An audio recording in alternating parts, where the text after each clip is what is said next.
we've already no, we've already laid ourselves some ground rules that I'm not allowed to let people go on for too long, and he's closer to me now apparently. Right, before we start this evening, I just need to run through the procedures with you. In case of an emergency, there are no planned fire drills during this meeting. If you hear the fire alarm sound, please treat it as a real emergency and evacuate the building via the nearest safe escape route. The nearest escape route is via the stairs to your left as you leave the council chamber or public gallery. Exit via the door at the back of the building and walk across the inner car park to the evacuation point, which is the pavement opposite the police station. The list can't be used in the event of an emergency. Please do not re-enter the building until you're advised to do so by a member of staff. We do have, I don't have an apologies from Warren Drew at the moment. Haven't actually had an apology from him. I do have some apologies from two cabinet members, which is appreciated that they've given those, Laura PC Wilcox and Councillor Julie Jones-Evans, who said that they are both online, and if we do have questions for them, they are available to answer, but they both have the lurgy and none of us want it. Just to say, we have had apologies from Councillor Lever and from Councillor Cook, the IWOLF representative. Thank you. I hadn't seen those. Appreciated. If we can have run through, we do have a change in membership. So welcome Councillor Jarman to the committee. And now we will run through to the minutes, which is page 5 to 14. Does anybody have any queries having read the minutes at all? Are you all happy for me to sign? Thank you.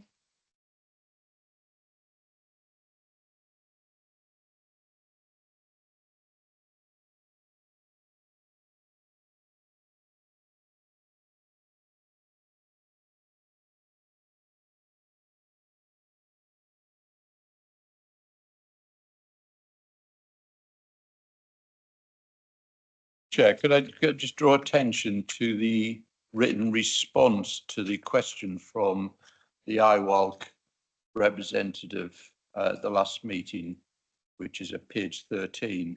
We got a written response to his question alleging that the council had spent £1 million on the Westacre Park planning decision, and the figure that is actually given by the council is £98,564.50. I think it's important that we draw attention to the facts rather than the fantasy world that we sometimes hear outside. That's less than 10% of the alleged amount that has been spent on it so far. Thank you, Chair. Can we make sure that response is minuted? Is that okay? Because it is important. Thank you. Declarations of interest. Has anybody got any declarations of interest to declare? Public question time. There, the gallery is absolutely heaving this evening. So we'll go to public questions. There is no public questions this evening. Thank you. General exception decisions and urgent decisions, point 5. That's a no. And progress update on page 15 to 16.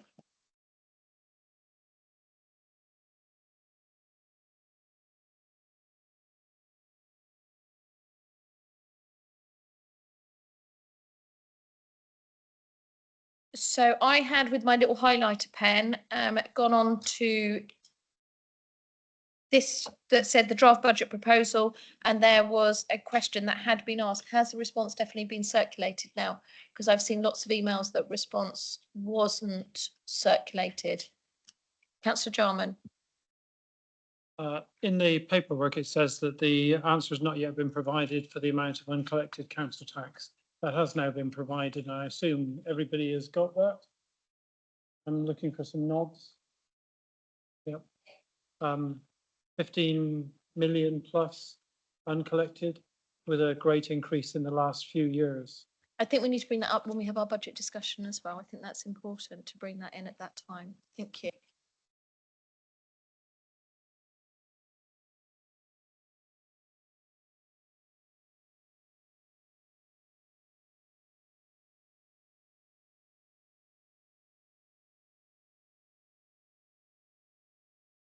we can move on to the forward plan.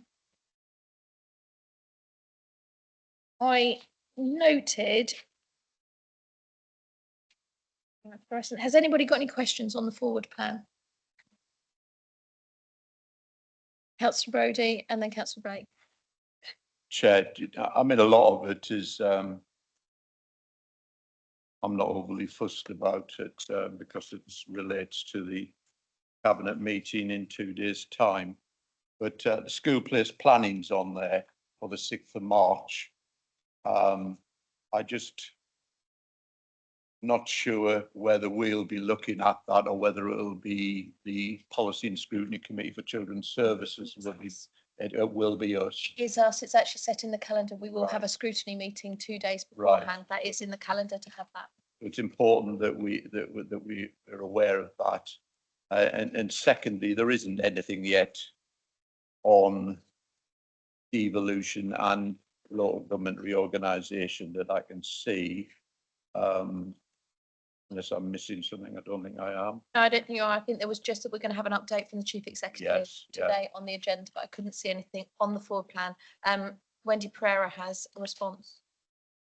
We are finalising which dates to bring forward, both any decisions needed on devolution, but more in particular on local government reorganisation to Cabinet and full council by the 21st of March, which is the date that submission has to. Yeah, that's what I thought, because I know that's the government's deadline, isn't it? Yeah, thank you. Councillor Blake. Thank you. My question was pertaining to Councillor Brodie. So. Thank you.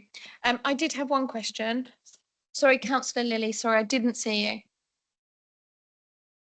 Thank you, Chair. On the forward plan, you've got the management arrangements for Dinosaur Isle that's going to be at the Cabinet on the 13th of March. I know, I mean, Dinosaur Isle, you'll probably remember in the last term when you were Cabinet member that Dinosaur Isle was on quite a lot of times, and sorry, it was on a lot of times, and I know that a number of the councillors, I know, for instance, Councillor Ian Ward had particular views of that. It's been quite a controversial thing over the years, and I just think it might be that we should, you know, have it actually on our agenda. But that's it just goes from the past. Yeah, I think that would actually be more that maybe we do have a committee chairs meeting, and I think that would be something that would be recommended to go onto the regen committee. That is more where that would sit, and that would sit underneath. I think it's one of your members that runs that committee as well. But I will be inviting Councillor Brodie to come to that meeting so that we can make sure that things sit in the right committees. We do only have a few of these meetings left, but we do need to make sure that we're discussing the right things at the right meeting. Councillor Brodie. No problem with that. And I was going to ask that. Obviously, we're moving to a committee system in May. The council meeting agenda has been set on the assumption there would be elections in May. So we have this void now between about the middle of March, haven't we, until the middle of May, which is interesting thing to have happened, really. But yeah, it's, you know, I think we've got 2 meetings in March, so we have to be careful how much is on the agenda, because the 6th of March is specifically for school places, and then a week later we've got one, and we need to be careful what's actually on that agenda. That does bring me to a question. Sorry. Councillor Julie Jones-Evans.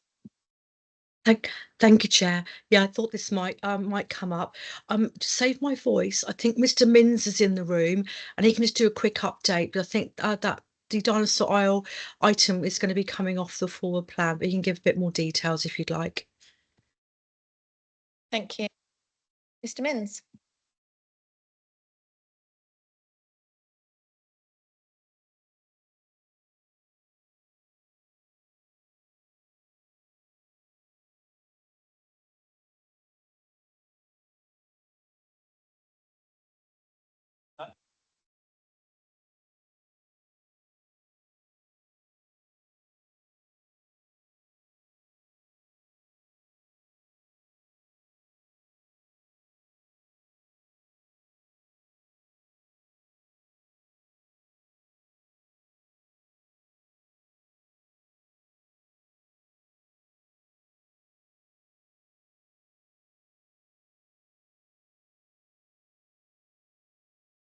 All so the paper will be coming forward. It's just delayed. Happy to take any questions on that. Did you all hear that? Sorry. Wendy Pereira, you put your hand up. Thank you. Just for general information, really, Councillor Mosdale, there were a significant number of papers that were due to come to the normal March cabinet. I have specifically asked for it to be reviewed as to whether those papers are ready to come forward yet, or whether we need to move them. That's one of them. I think there are others that we will be making changes to the forward plan for. Some of them we may have to think about whether we put a meeting in April or not. Others we may just transfer into the committee system work programme. So my suggestion was going to be, so you did mention that you were going to have a very specific cabinet meeting to discuss devolution. If that's the case, then corporate scrutiny should sit 2 days beforehand. I've always been, my councillor beside me, I've heard him say for a long time, if there is a very specific meeting from cabinet, then it does have to be scrutinised. So it should be 2 days before, hence why we're doing the school meetings and we've done with other meetings in the past. So if there is a specific meeting on devolution, this committee should sit. But if March is getting really, really heavy with papers going to cabinet, we need to have everything given the right amount of time. And now we do have April that we're not in purdah.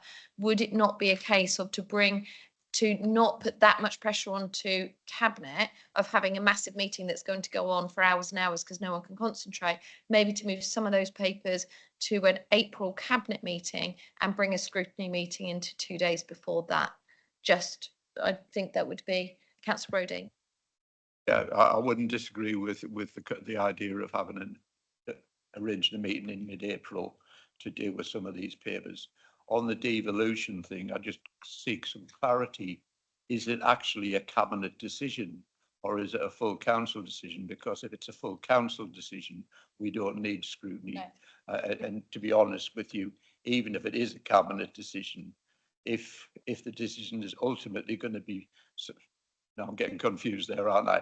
If the ultimate decision is full council, we don't need scrutiny. Sorry, that's what I need to say. Apologies. So the question is the ultimate decision cabinet or full council?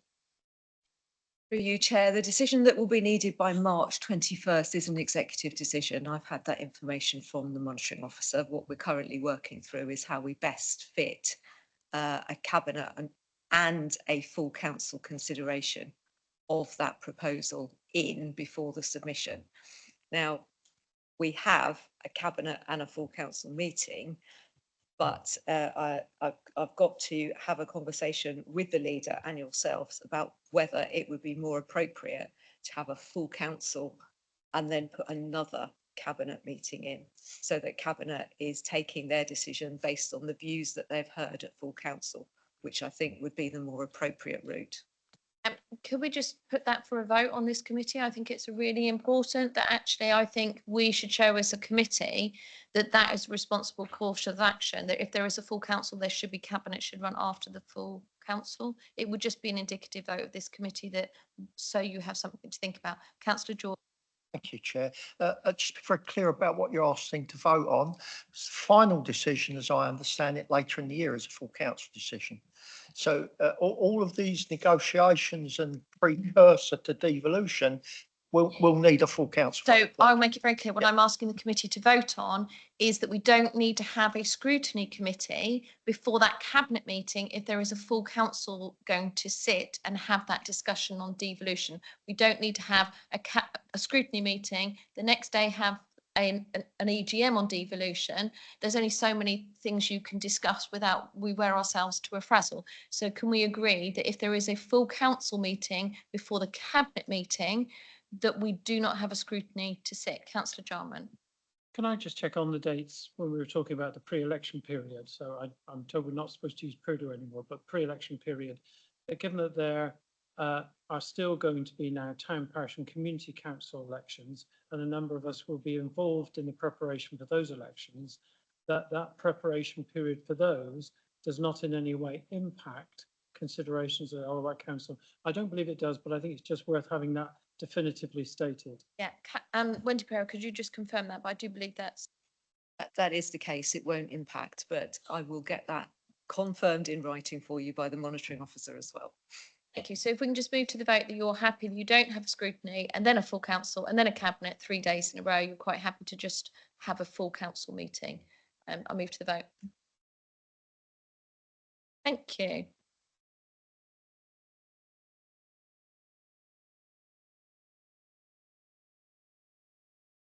I think when we're looking at the committee's work plan, I think we need to agree that we need to ping a few emails around with each other when we know what's going on with papers and stuff like that. The work plan will change if we're having a cabinet meeting in April. I think we're in this, as Councillor Brodie has said, we're in this sort of we were going to be going into a void, but actually this committee is really important. So maybe we'll look at when we've had it confirmed whether we're going to have an April meeting that we could then look at the work plan. Would that be acceptable to everybody? I don't think we need a separate meeting. We can just do that by email, just with the committee members. Is that acceptable? Yes. Okay, we'll move on then and not go through committee's work plan at the moment. So the next thing on the agenda is the review of the cabinet agenda. On there, the most important thing at the moment is the budget and council tax setting, and we have arranged for Mr. Ward to come in and give us a presentation.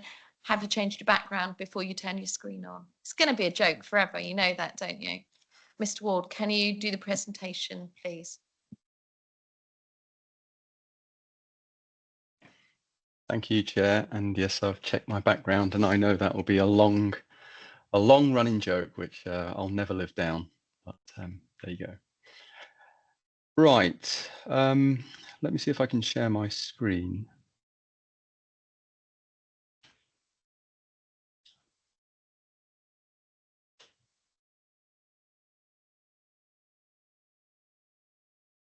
Just bear with me a second.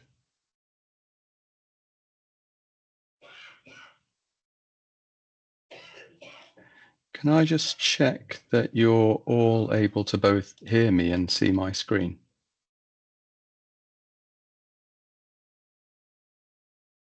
Is that a yes? Yes, that's a yes. Yes, thank you. A big yes. Thank you.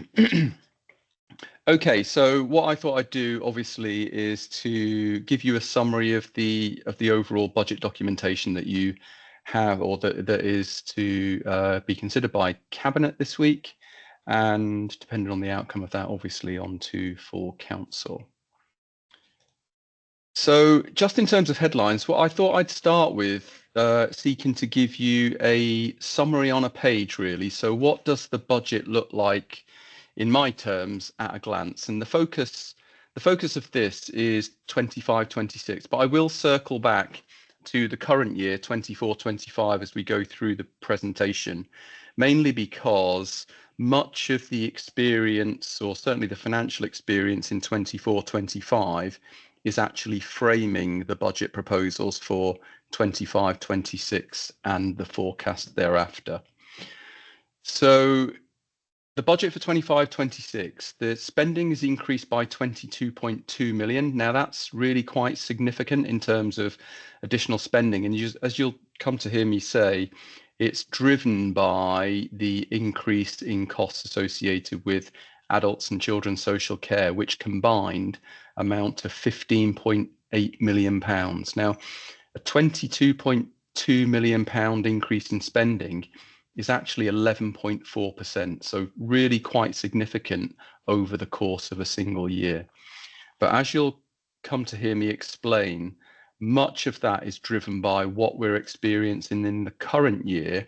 And if you've been following the QPMR reports, you'll see that we've been forecasting particular overspends around adult social care and children's social care. So this is the ongoing impact of what we're experiencing in the current year. Other costs amounting to 7.6 million make up the balance of the 22.2. On the funding side, obviously, in order to present a balanced budget, in general, your funding has got to balance against your spending. Funding is up by more than spending, which I'll also come to explain. But if I give you the breakdown first, in the main, or over half of the, or just about half of the increase in funding is from council tax. That's 12.4 million, which is actually quite a significant increase. But as you'll recall from last year, council resolved to implement 100% premium on second homes. So of the 12.4 million, 5.4 million relates to the second homes premium. There's an increase in government funding of 7.2 million overall. Some of the funding is within what we call the local government finance settlement, and some of it is outside the local government finance settlement, just to make things a little bit more complicated. And business rates income is also up by 5.6 million, but a large chunk of that actually relates to a surplus in the current year. So not necessarily the underlying increase, again, which I'll explain as we go through. And one of the reasons for the funding being greater than the spending, and the spending actually is after the proposed £1.5 million savings that I'll come on to. But one of the reasons for the funding being greater is the need to actually repair the council's general reserves, which I will explain. I think I keep mentioning that. I will explain, but our expectation is that in the current year, our general reserves are going to drop to 9.1 million, which is just 1.1 million above our minimum level of reserves. So there's a reparation of general reserves in 25-26 to take them to 10.8 million, which again is not generally a comfortable place to be, and just 2.8 million above the minimum level. Savings proposals within the overall proposition amount to 1.5 million. You'll recall from last year when the budget was prepared, our forecast was that savings would have to be £1 million. So there's a £500,000 uplift on the original proposal, and that goes some way to offsetting some of these really quite exceptional cost pressures that the council is experiencing across social care. Having spent or proposed additional spending of 22.2, funding being increased by 25.2, making savings of £1.5 million, that will leave the council with what I describe as a structural deficit of £4.3 million in 25-26.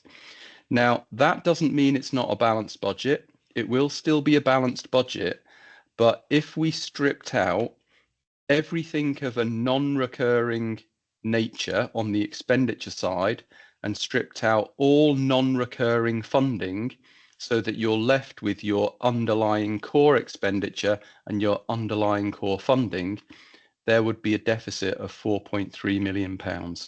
So there's a reliance within the budget going forward on a number of one-off items of funding.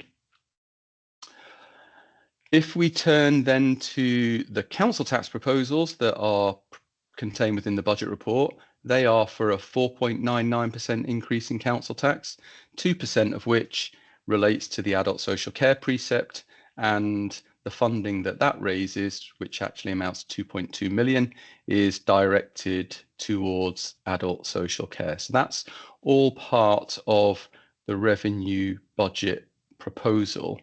If I then take the last two bullet points out of order, if I then move on to the forecast, because obviously that relates to the revenue budget as well. If we now forecast everything that we anticipate in 25-26, and then forecast that onwards all the way to the end of 28-29, on the basis of providing the same level of service in 28-29 as is proposed in 25-26, and we also project what we anticipate the funding to be, there is a gap between our steady state spending and our funding of an anticipated £6.5 million. Obviously, that's an increase from when we undertook the same exercise last year, but it's largely driven, as I've mentioned, by some of these exceptional cost pressures that we're experiencing in adult social care and children's social care. If we translate that into a profile of savings over the 3-year period, 26-27 to 28-29, The suggested profile within the budget report says in year one, i.e. 26-27, 2.5 million, followed by year two, a further 2 million, followed by year three, i.e. the final year of the forecast, a further £2 million. Ordinarily, I would be suggesting to the council that that is an even profile of savings. You'll notice that there's a slight front loading here. And the rationale for that is if it wasn't front loaded in the fashion that's proposed, it would have quite a damaging effect on the council's general balances, taking them to a really quite uncomfortable level above the minimum. And if that pathway is followed, which is 2.5, 2 and 2, then it's anticipated that the council would achieve structural balance, i.e. where our core annual spending matches our core annual funding by the year 27-28. So that's the headlines of the budget on a page, really. If I start to move into a little bit more detail, I'll give you a little bit of financial context first. So worth bearing in mind, particularly when you're considering savings and the achievability and deliverability of savings, important to know where you've come from. It gives a sense of how difficult it is to make incremental savings if you've made significant savings in the past. So since 2011-10, actually around £100 million worth of savings have been made by this council, and that's about 40% of the controllable expenditure that we had back in 2011-12. Also important to bear in mind that the majority of the council's spending is around adults and children's social care. That means that the ability for the council to find savings is actually quite challenged, because they are the areas that are experiencing the greatest financial pressures and probably find it the most difficult to make savings. And one other piece of contextual information that I thought I ought to mention, because I'm sure it'll be of interest, is that within the funding of the funding side of the council from government, the island funding does remain at £4 million, and we anticipate that to continue all the way throughout the remainder of the forecast. So you would expect the council has a financial strategy, and any financial strategy needs to get to a position where your in-year spending in the medium term matches your in-year funding. It is not possible to run annual deficit after annual deficit after annual deficit. That approach would obviously lead you into a position of ultimate bankruptcy. So over the medium term, you need to achieve that level of structural balance. Obviously, it's important to have a focus with any financial strategy, and that in our strategy is to ensure that we seek to regenerate the island economy, provide value for money services to our residents and to our businesses alike. So I mentioned at the top of the presentation that much of the proposal for 25-26, and actually what's filtering through into the forecast, is driven by the experience that we have in the current financial year. And as I said, you'll have seen throughout the financial monitoring throughout the year that the council is experiencing some really quite challenging cost pressures in adults and children's social care. If we exclude the fact that we are funding some of those pressures through the COVID reserve, then the actual additional costs that are being experienced across those two service areas is £10.3 million. And that's really, really significant. Obviously, on a net budget of around 200 million a year, it's really significant variance. We have got some offsetting savings to do with our treasury investments of around about £4 million, which is alleviating the overall pressure to an extent. But in terms of presenting the revised budget for 24-25, it's necessary for the council to increase its corporate contingency by £7 million in order to accommodate those cost pressures in adults and children's social care. In order to do that, the council needs to draw down on its general reserves, and make a contribution to general reserves of £4.1 million, contribution from general reserves of £4.1 million, leaving the council with just general reserves at 9.1 million by the end of 24-25 on the basis of the proposed revised budget for 24-25. Clearly, as I've mentioned, that is quite an uncomfortable position for the council, with just £1.1 million worth of headroom over the minimum level of reserves. If we now turn to the budget for 25-26, I thought what I'd start with is with any budget proposition, obviously you need to take account of the budget consultation exercise and what's important to the residents of the island. So if we start with the budget consultation, I'll then start to move into the funding side of 25-26 before we finish up on the spending side of the 25-26 budget proposal. So in terms of the budget consultation, responses, 692, down from last year, but still reasonable for a consultation of this size. In terms of the questions around council tax, there was general support for a council tax increase over at 58%, and the most popular response was for a 3% increase. That's for general purposes, which, as you'll have heard me say earlier on, is proposed at 2.99, and I'll talk about that in a bit more detail in a second. And adult social care precept, again, 42% supported an increase in the adult social care precept. In relation to fees and charges, 69% supported an increase. The most popular choice was for a modest increase. The top priorities from residents was ensuring that older people and vulnerable adults are looked after and to support people to live independently, accompanied second by maintaining roads, parks and open spaces, but at a much lower percentage, actually at around about 15%. And in terms of one-off projects, we might describe that as what you might see in the capital programme, for example.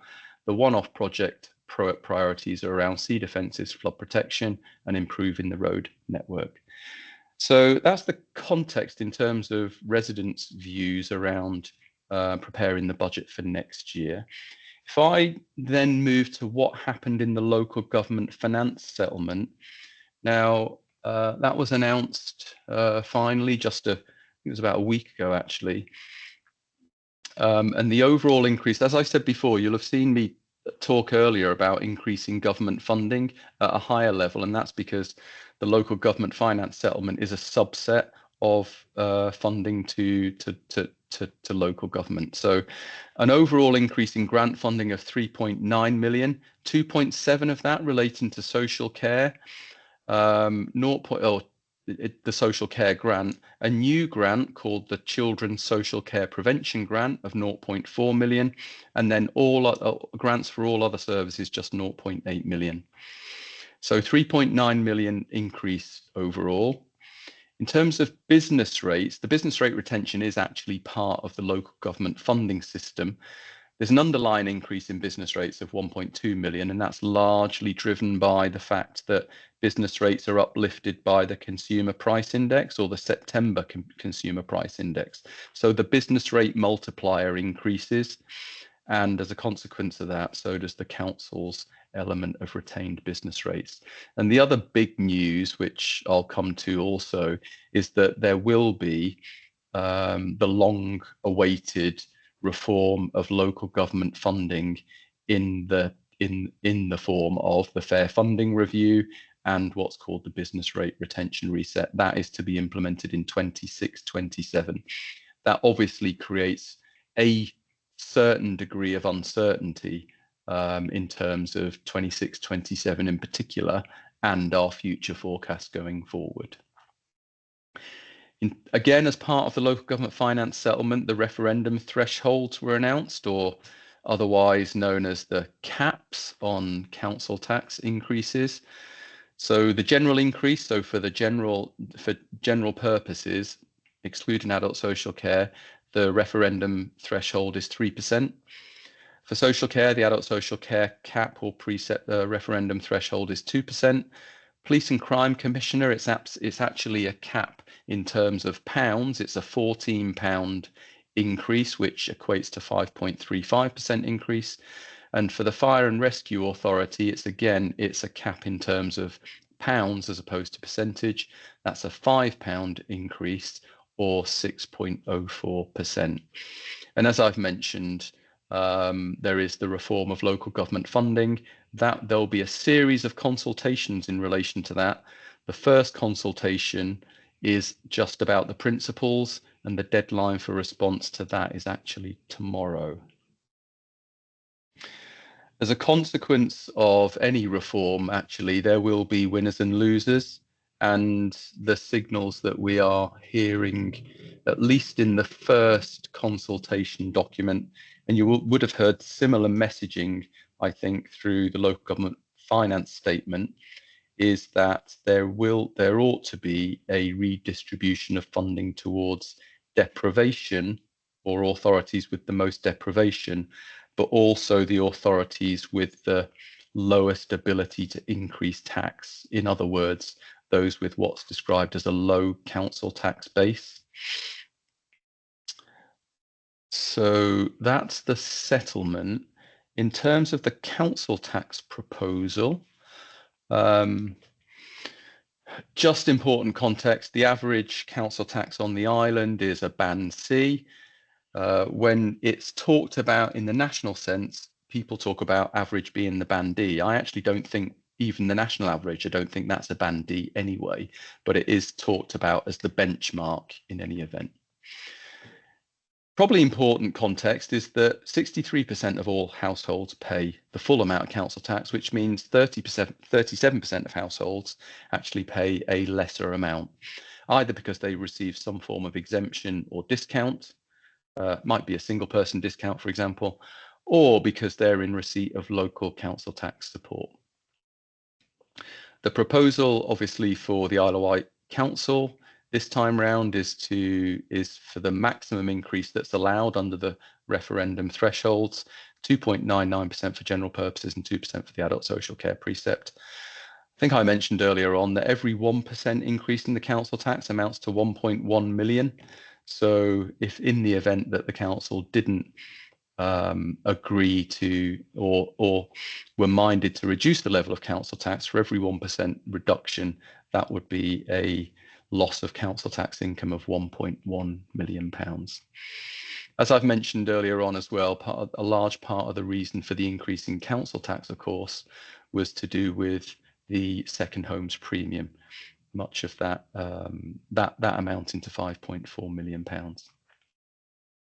And if we looked at what an island resident's council tax might look like, on the basis that the Isle of Wight Council sought to increase by 4.99%, and the Police and Crime Commissioner and the Fire and Rescue Authority taxed at their maximum levels as well, it would be an overall increase to an island resident of 5.07%. So turning to the budget proposal itself, in the context of the funding position, the proposition is for, and this is set out in Appendix 3 of the report, the proposition is to make savings of 1.5 million. As I've mentioned, that's £500,000 more than the original plan, but necessary in order to at least partially offset some of the extraordinary increases in costs that the council is experiencing in social care.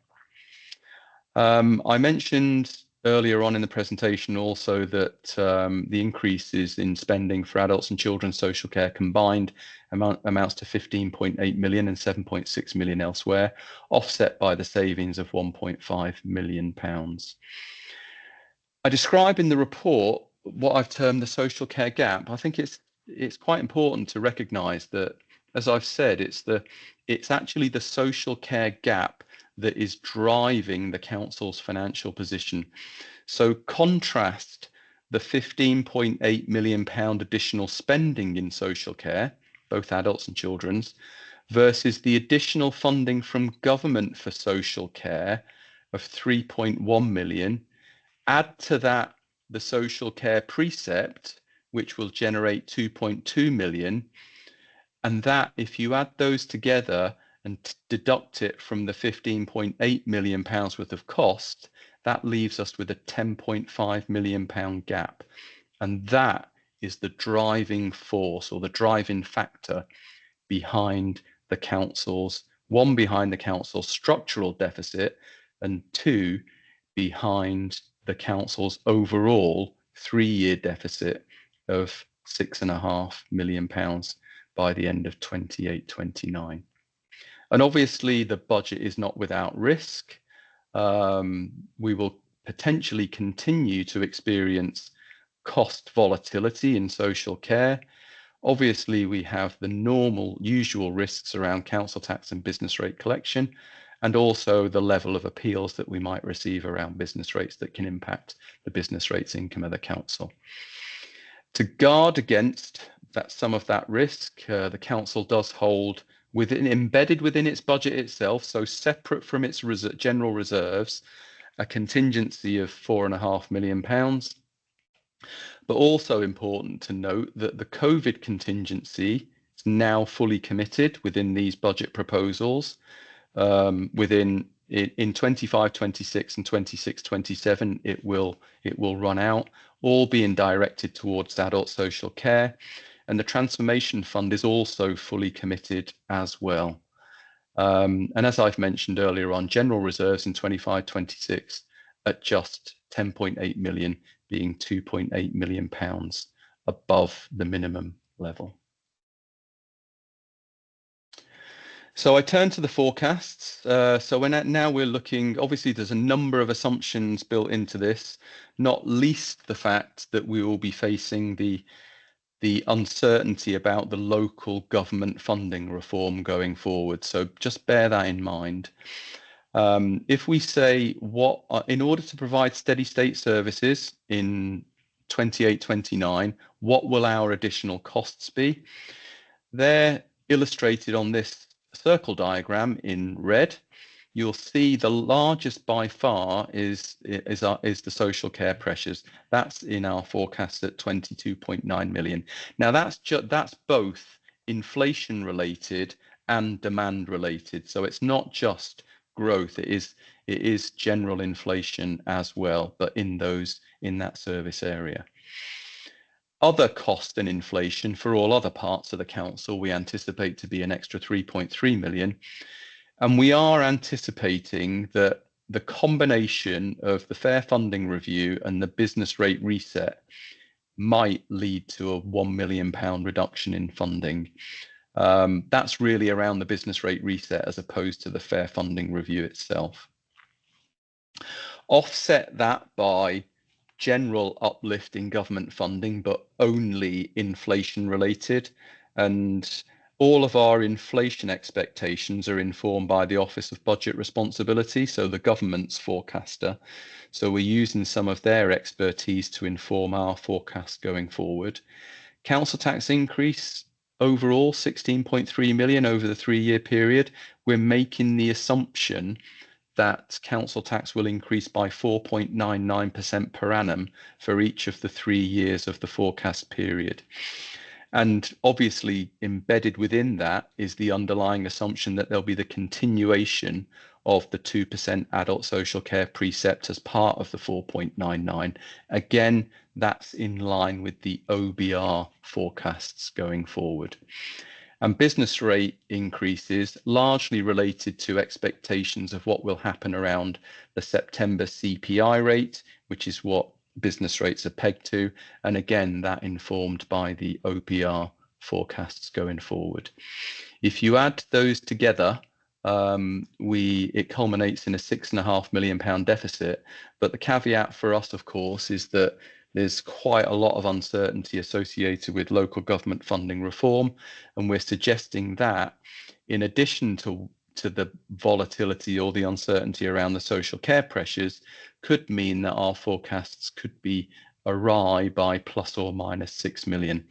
On an annual basis, of course, 6 million over 3 years is plus or minus 2 million.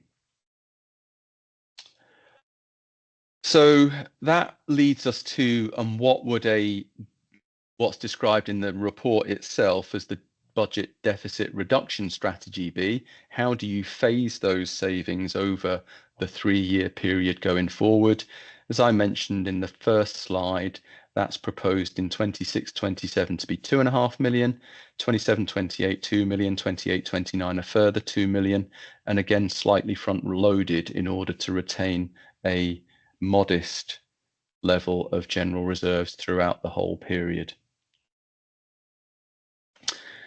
So that deals with the revenue budget and the revenue forecast. If I move on to the capital programme proposals, again, this has been really challenged, probably the most challenging actually, certainly since I started my my experience with the council in April 2016. But it's actually a really modest capital programme this time around, with capital resources available of just 13 million. But before I get into the analysis of the 13 million, I think important to remind ourselves what the council's capital strategy has been, which in the main, first and foremost, is to protect statutory services and operational service delivery.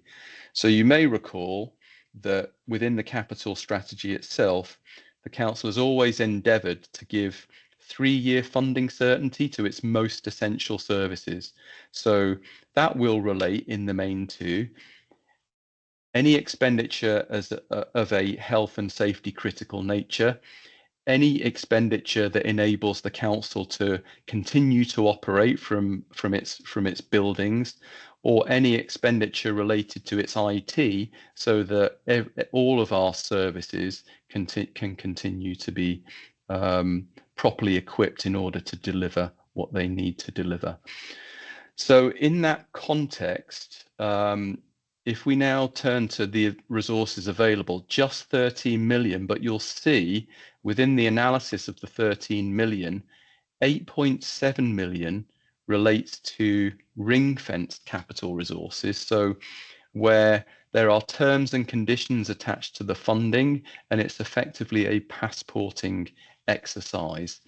It relates in the main to disabled facilities grants, that is obviously has to be spent on disabled facilities grants or adult social care activity.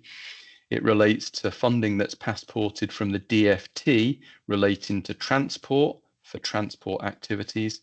And it also relates to funding provided from the Department for Education in order to provide funding for schools' condition, which will be their roofs, their boilers, their windows, and so forth. So 8.7 million of it is effectively external grants and directly passported. There's just 2.8 million described as corporate capital resources. So generally where there's general discretion about how to spend the money without strings attached. And that's generally made up from revenue contributions, because there isn't a great deal of, there's no real funding in terms of sales of council assets, in terms of capital receipts. And the only other area really is the amount of money that goes into capital funding from the revenue budget, either from underspendings at year end or from planned revenue contributions out of the revenue budget itself. There are proposals to spend £1.5 million either from borrowing or from the transformation fund, but that is generally for spend to save and invest to save schemes. And in terms of what the £13 million looks like in terms of proposals, you'll see much of it, as I mentioned, is the passporting elements. So the school's capital maintenance, that is the passported money from the Department for Education. I'll zip to the highways one. Highways improvements, that is the passported money from the Department for Transport. Adaptations to disabled residents' homes, that is the passported money from disabled facilities grants. There's sums of money in there again for case management system, make sure that we're Care Act compliant going forward. We've got a system that's fit for purpose, and then some much smaller allocations for other areas within the capital programme. And what I did neglect to say is that whilst we have a capital strategy that suggests that in an ideal world, we should be providing 3 years funding certainty for those essential services, this capital proposal is only able to provide funding certainty for 2 years. Those 2 years being 25-26 and 26-27. There are no allocations for the third year because the resources were just not available.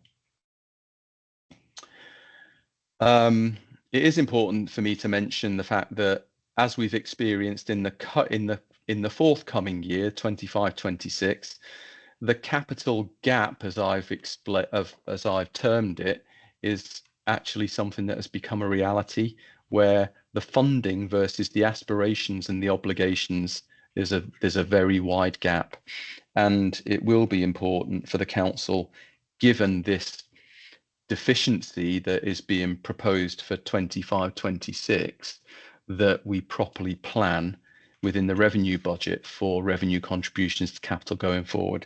That, of course, places more strain on the revenue budget itself, but it's actually for expenditure in the main of a critical operational or statutory nature. So just to sum up, obviously the proposals around savings, 1.5 million, tax increase 4.99%. They are balanced budgets for 24-25 and 25-26, but in particular for 25-26, it's not structurally balanced. There's an underlying deficit of £4.3 million. That will manifest itself in 26-27 and is part of the reason why those savings requirements are going up. Future deficit I've mentioned at 6.5 million, but could vary quite significantly. We will still have risks associated, particularly with our care services. We've also got the risk of local government funding reform. And I would suggest that the financial health of the council, given the state of the council's general reserves in particular, is fragile but stable. And I will leave it there, Chair, and happy to answer any questions that may come from the committee.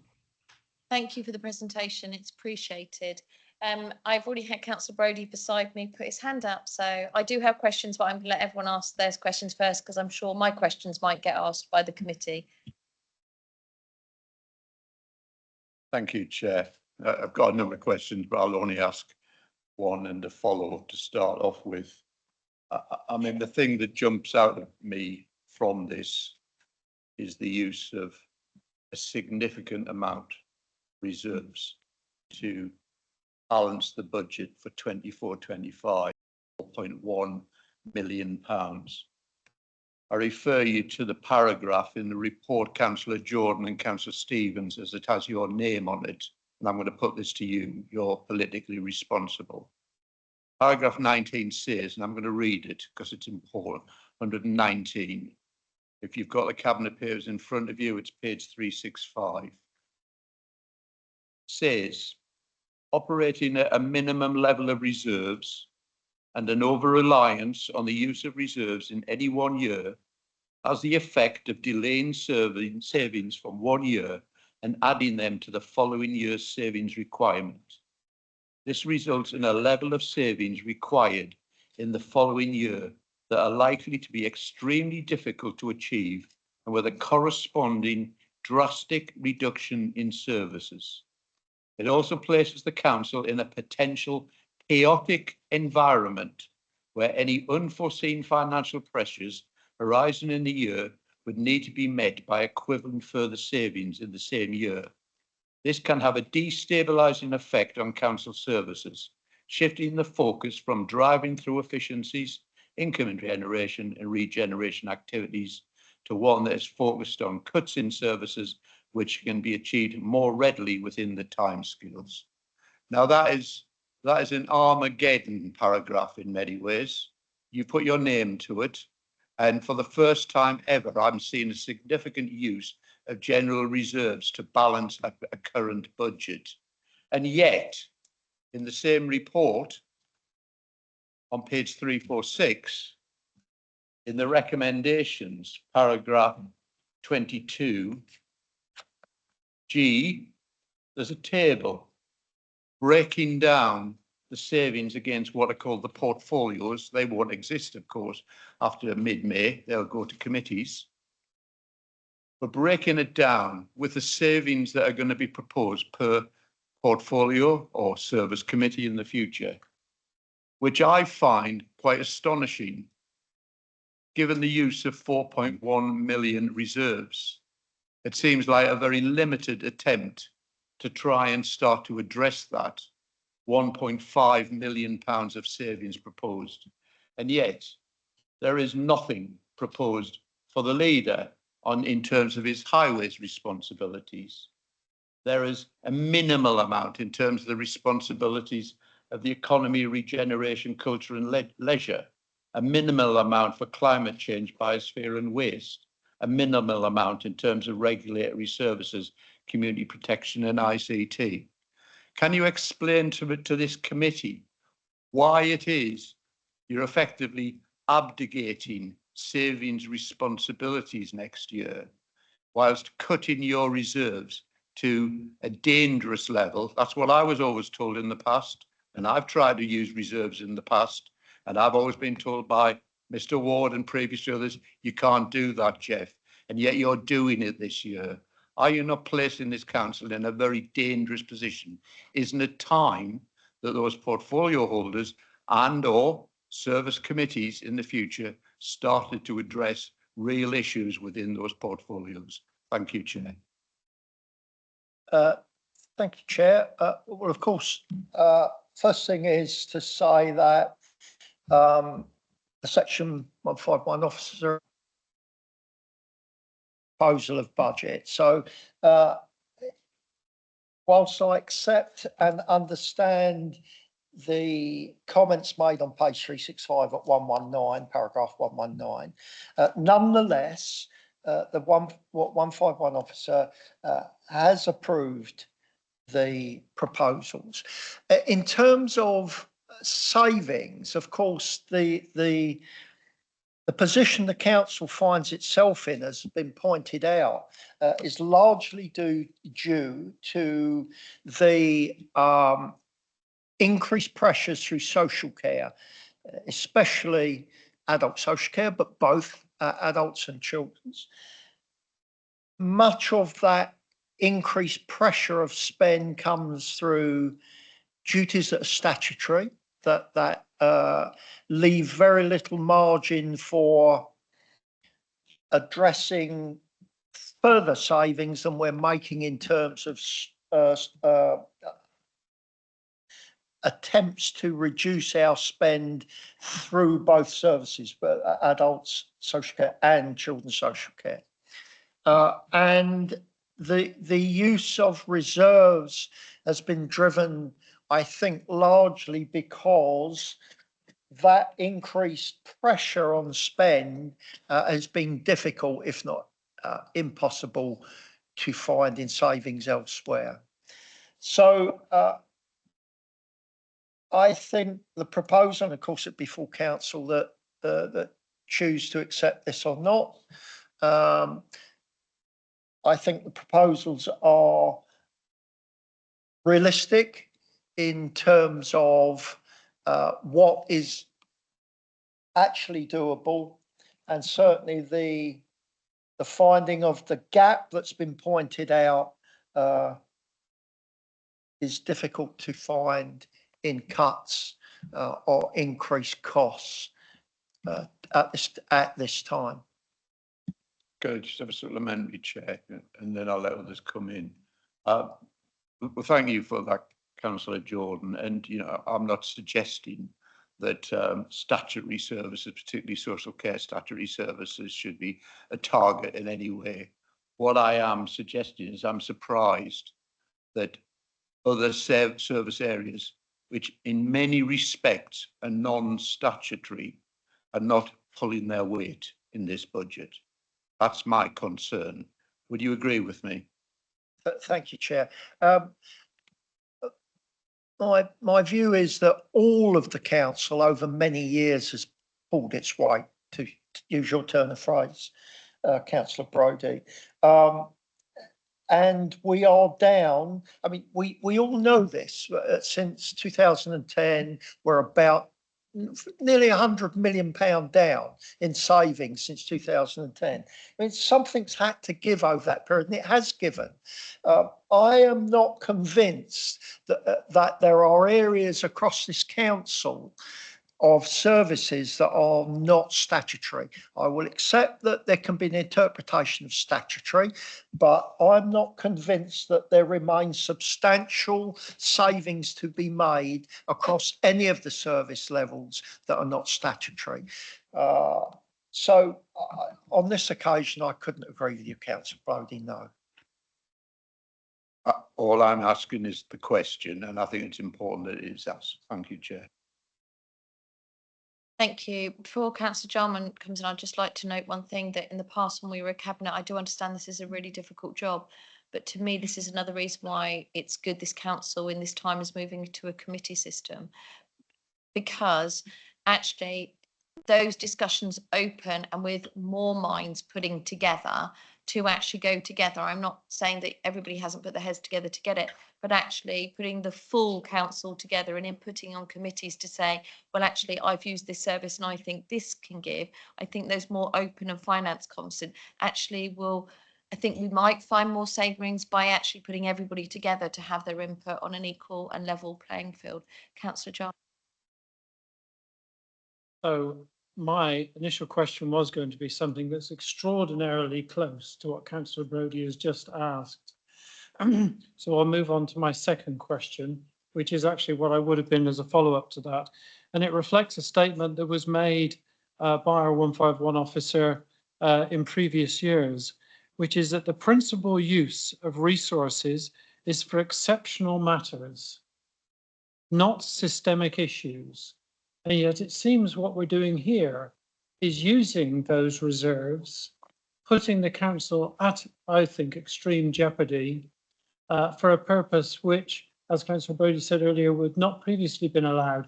And I'd like to know why the 151 officer is now changing that tune to something that was almost expressed as a cardinal rule before. These are clearly not exceptional matters. These are clearly systemic issues that the council faces, and simply forward loading liabilities and risking the council by using those reserves would seem to be a very odd move for a 151 officer to endorse. So I'd invite Mr. Ward to comment on that.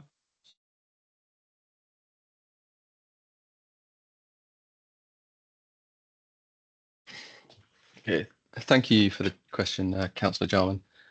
So the use of general reserves is actually by necessity in the current year, because the budget has already, in 24-25, the budget's already approved.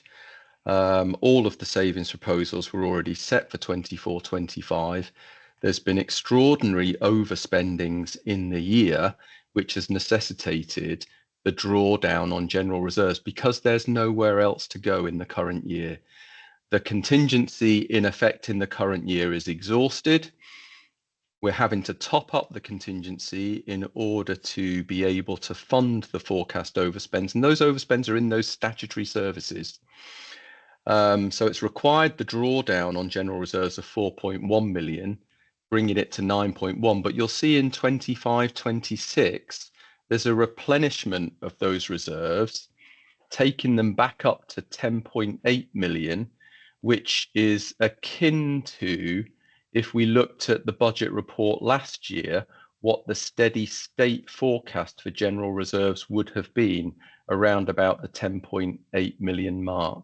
So I wouldn't suggest that my position has changed, and I've always stated the position that having a reasonable level of general reserves is an indication, one, of obviously good financial management, and two, the level of financial resilience that the council will enjoy. And I think you'll probably see that on the basis of general reserves that have broadly been at around the 10.8 million, my comments each year have been that the council's position is fragile but stable. And there's some of the comments that we've given to central government as well through our lobbying negotiations around trying to secure additional funding specifically for the island. Thank you. Councillor Downer. Oh, thank you, Chair. Mr. Ward, is it possible you could look into your crystal ball? Because you spoke about the fair funding. It's hardly fair, is it, what we're getting from government? And after the fair funding review, can you see any improvement? Because I don't think that Westminster knows that the island exists. Thank you. Can I add a question to that? Because it's sort of linked to, would you mind, Councillor Downer?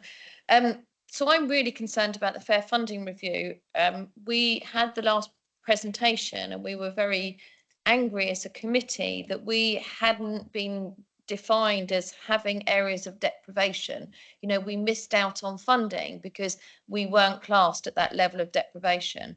We've heard your presentation this evening that's saying the fair funding review, a lot of it is going to be working on, you know, more money will go to their areas of deprivation, no mention of islands at all, or the pockets of deprivation that we clearly have. So how are we going to fight this case that actually we have some really deprived areas, but also we have already been shown to be unbalanced already?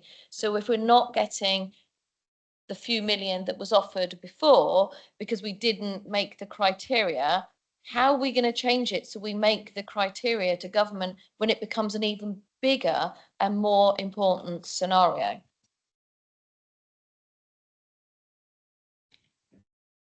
Well, this truly is crystal ball gazing. There's a few things. There's a few things in there.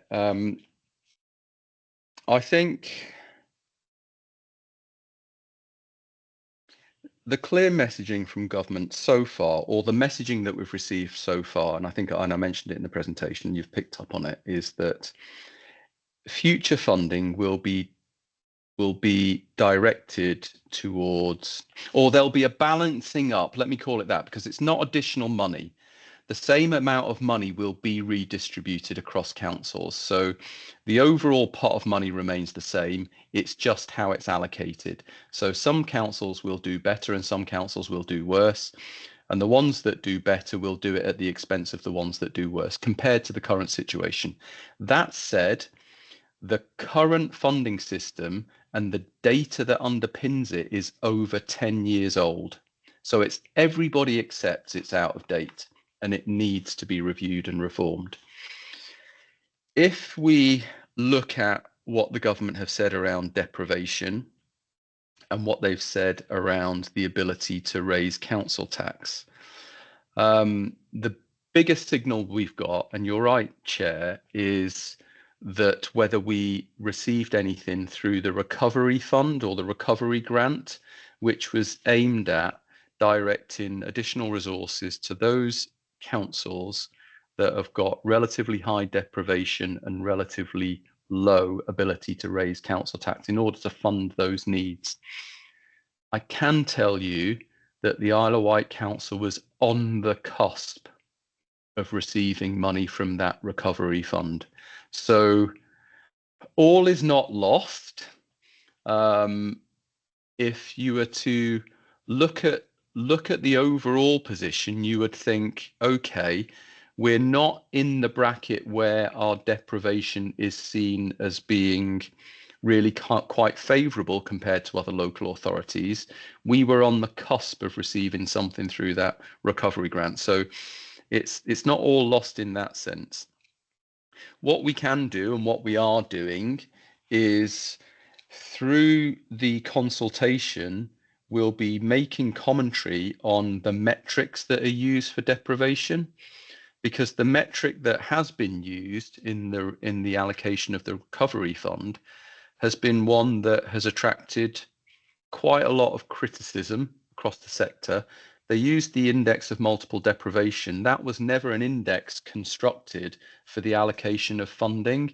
So it was not supposed to be indicative of how costs are driven by deprivation. It was just a metric of deprivation. So we'll be looking for a metric that better reflects costs that are driven by deprivation.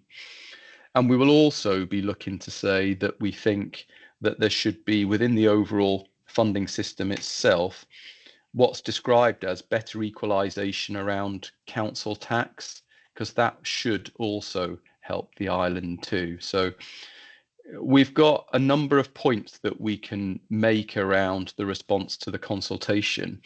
But in addition to that, we'll be making very strong points around the island itself and the unique costs associated with providing some services on the island. Now, there is precedent within the funding formula at the moment that gives local authorities that have got unique costs more funding, and that's through what's called the area cost adjustment. The island funding seems similar to that, and we'll be certainly making the case around what has been described as remoteness. We are remote, or our markets are remote, and that drives costs into the delivery of our services. And that they're the kind of points that we'll be making through the consultation, and obviously we'll be encouraging our MPs to do the same for us. Thank you. Councillor Lilly. I've got one or two questions, Chair, but I particularly want to carry this particular theme that's come out around deprivation. We know, because all the studies in the past, the difference that piece of the solent that actually costs us is more expensive for us to look after our children, adults in care, because, you know, within that, and we've argued that, I think, for the last, we've been arguing this for the last 8 years, and we still not seem to be listened. But if you actually look at our figures, you know, when we come onto the quarterly figures and we actually look down, I just cannot understand why we haven't got into this deprivation matrix or whatever with that. You know, just looking at one thing, young people coming into the youth justice system, we are the top in the southeast by far from any area if you look at the actual figures. Why are we, my question is what can we do to really get all our departments, all our agencies together to actually prove once and for all that we've actually got some very high levels of deprivation on this island in comparison to many of our neighbours on the mainland? We don't seem to be getting that message across, and I'd like to know how can we get that message across? Councillor Jordan, I think that's going to have to be a question for you. Sorry, thank you, Chair. If you were listening. I hope you were listening. I certainly, of course, I would be listening. I just thought at the our section 151 officer addressed that. I thought he did, so forgive me if I misunderstood that. In that there is a system and a matrix that's out of date, and it seems to me to be it's less of a narrative to government and more of a readjusting of the matrix used to impress upon government our level of deprivation. That said, there are other areas of deprivation as well. I think there's a list, isn't there, Chris? And we are something like 139 of 350 or something like that. I can't remember the numbers, but something like that. Thank you. If you actually look at all the data, and I've been recently looking at all the data, the health data, the employment data, the crime data, we're above the average in many cases in England, and we're above the average in the southeast. So I just still find it very difficult, if you put all that data together, how we're just being on the cusp. Because in certain figures and areas, we're higher proportion per population than other areas. I just really just find it really difficult. Have we been lost in Hampshire figures or something? I just really do feel that when you actually look at the figures, and I can just say you, just the one on the youth one, you know, there's the Isle of Wight at the top, significantly more than any other areas in the southeast, you know, bigger than Portsmouth, Southampton, Kent. We're there. Why isn't that highlighted? Share your frustration, Councillor Lilly, and it's something that the 151 officer also referred to in our appeals to government to increase our funding, both fair funding and the recovery grant that we were, in Section 151 officers' words, on the cusp of receiving. Unfortunately, we were on the wrong side of the cusp and we didn't receive it. But it's not the narrative, because there is a matrix, and the matrix used by government, and all of us are as frustrated by this, because the matrix they use is not delivering the funding we believe we should have. The funding that we should have is more than just deprivation, of course. The Section 151 officer also referred to that. It's our detachment from the mainland, the increased costs of services that we believe government have accepted, because they granted us an extra £4 million.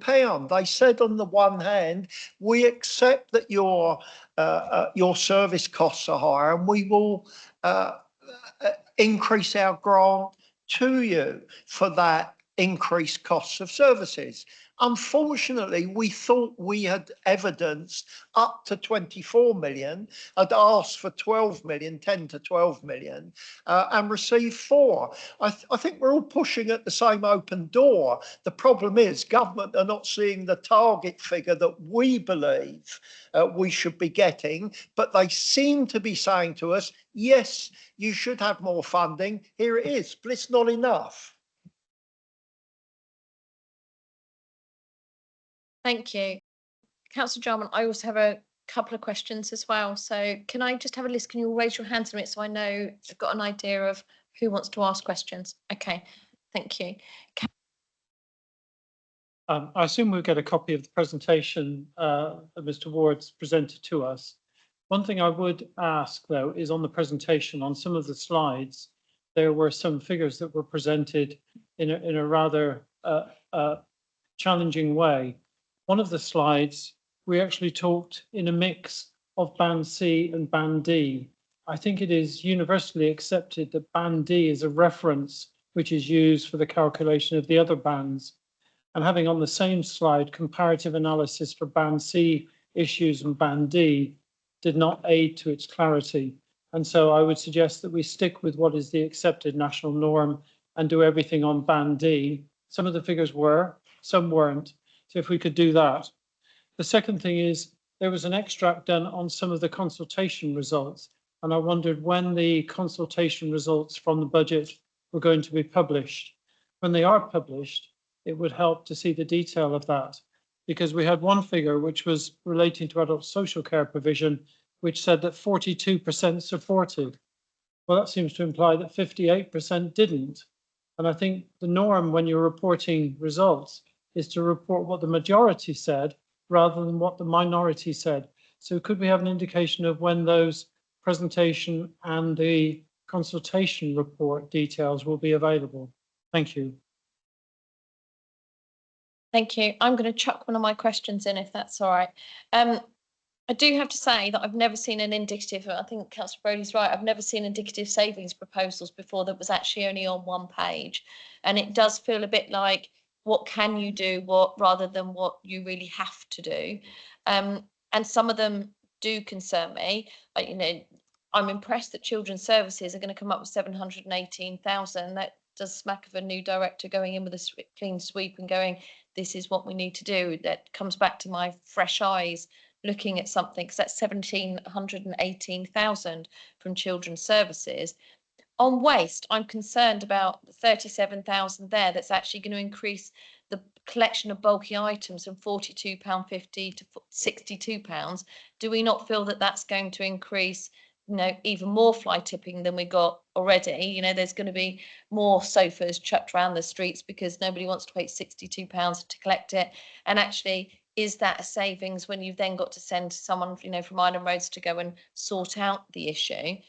The property services one, it's the uplift in the rental income from those properties that everybody thought were a complete nightmare on the mainland. Are we assured that they are good tenants still in this current economic climate that actually could take those rent increases?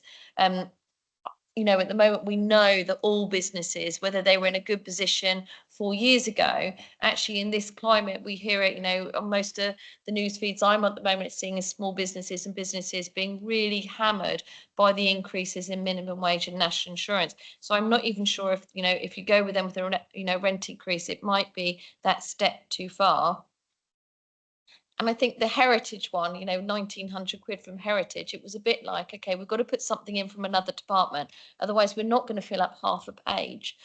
So that's more of a statement, really, that it just feels really weak on savings proposals. And actually, I'm not sure if they all, you know, the amount of level of you need to do more has actually been looked into. But my biggie is, we had, I think it was a figure about 5 million on second home council tax. And when we've put that into the projection of what is coming in as our revenue income, how much have we checked that these second owners are going to pay it? I know Bets is here this evening, who's the real sort of guru on this, but it does concern me that 5 million is quite a large figure when most second homeowners are already looking a way of legitimately getting out of having to pay this. Is this a really true projection of that? And I think we need to bring it into the scenario as well that our collection of council tax at the moment, we did have a letter that went to all Scrutiny members showing how much council tax isn't collected. I think we need to put that in the public domain and declare that figure this evening, because that's actually a really important figure when you're putting these, because these are projected what income we think we can raise. So I think that would be quite good if we could get some answers and actually put it into how much, when we have these projections, how much actually council tax doesn't get collected in the figure that we're at the moment. So the second homes and actually our council tax collection, please.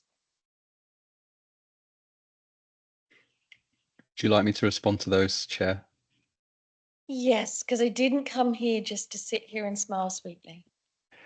No, I was just, oh, sorry, I was just checking you weren't seeking a written response for that. I want this to go in the public domain because this is really important that the public understands this as well. Yeah, okay.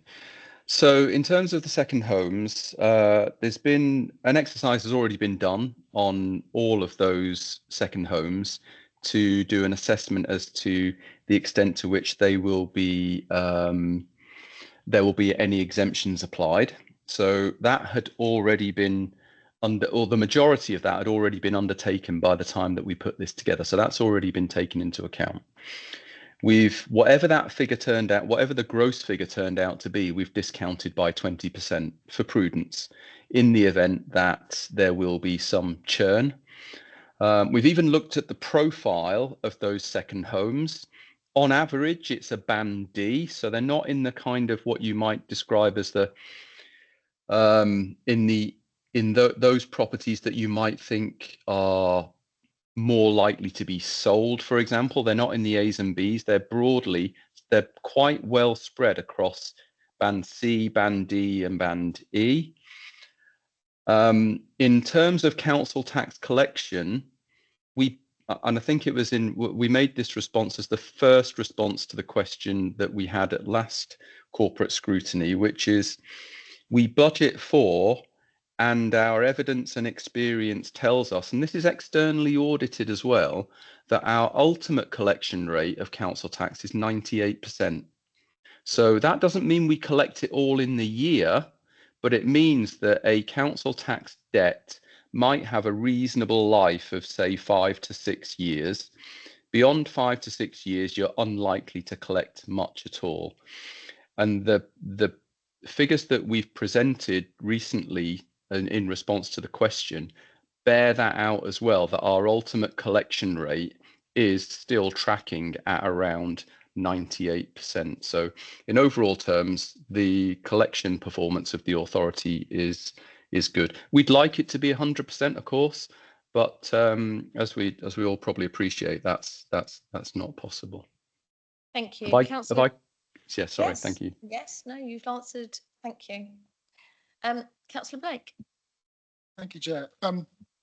Mr. Ward, with the, obviously this year we've had a minus 4.1 million coming out of the reserves, which I don't dare say that you were predicted at all.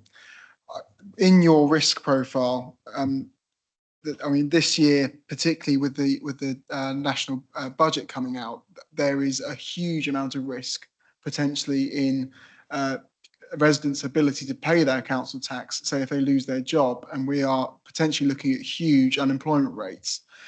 If there is a towards the upper end of, or lower end of the plus or minus 6 million in the budget deficit, with the variability in the budget, if that is stressed to the point that we have to enter into our reserves again to more than 1.1 million, where does that money come from if we can't go below that 8 million figure? Does it come out of the capital budget? Does the capital budget have to be scrapped in order to save us dipping further into our reserves than we may want to within the projections?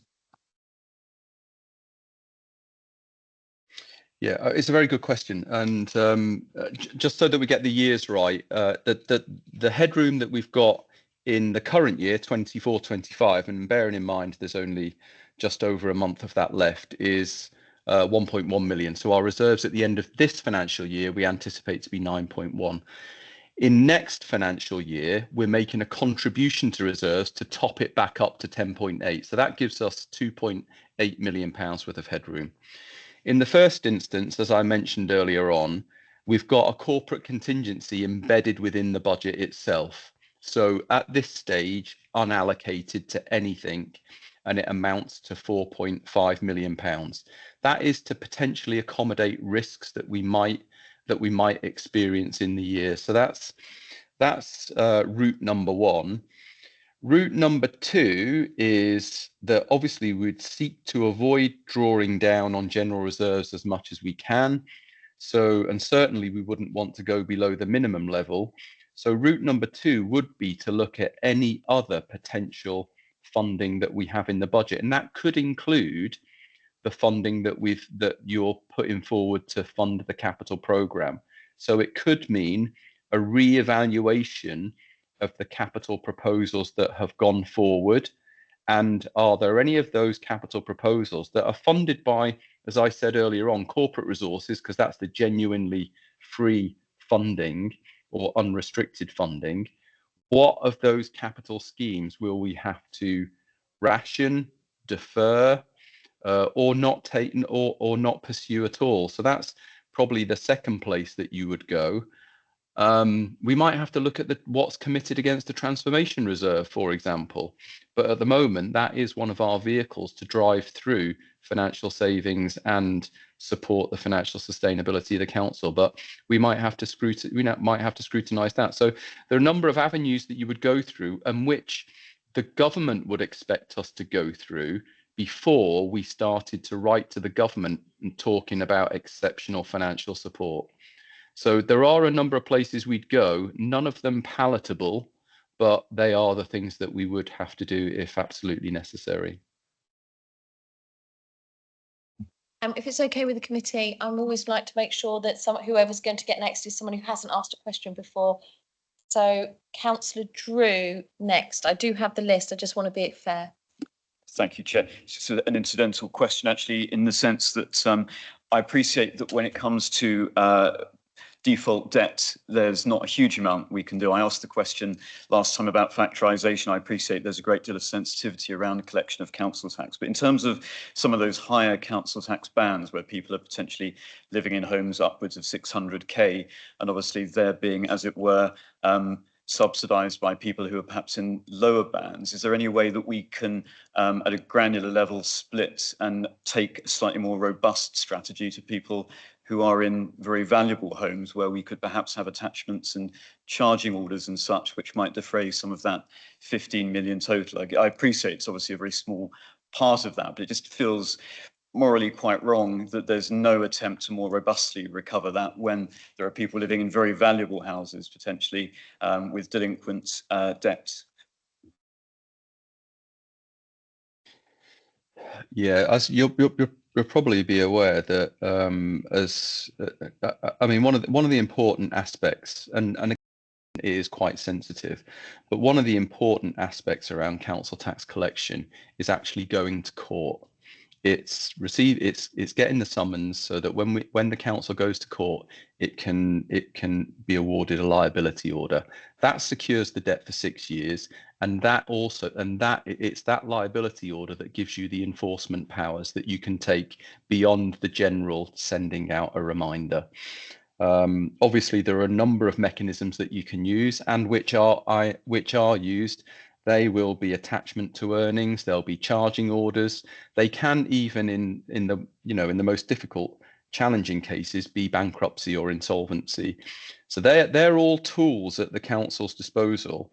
But the council will, as a matter of course, when it reviews its options, one of the things it seeks to do is to try to make the distinction between the can't pays and the won't pays.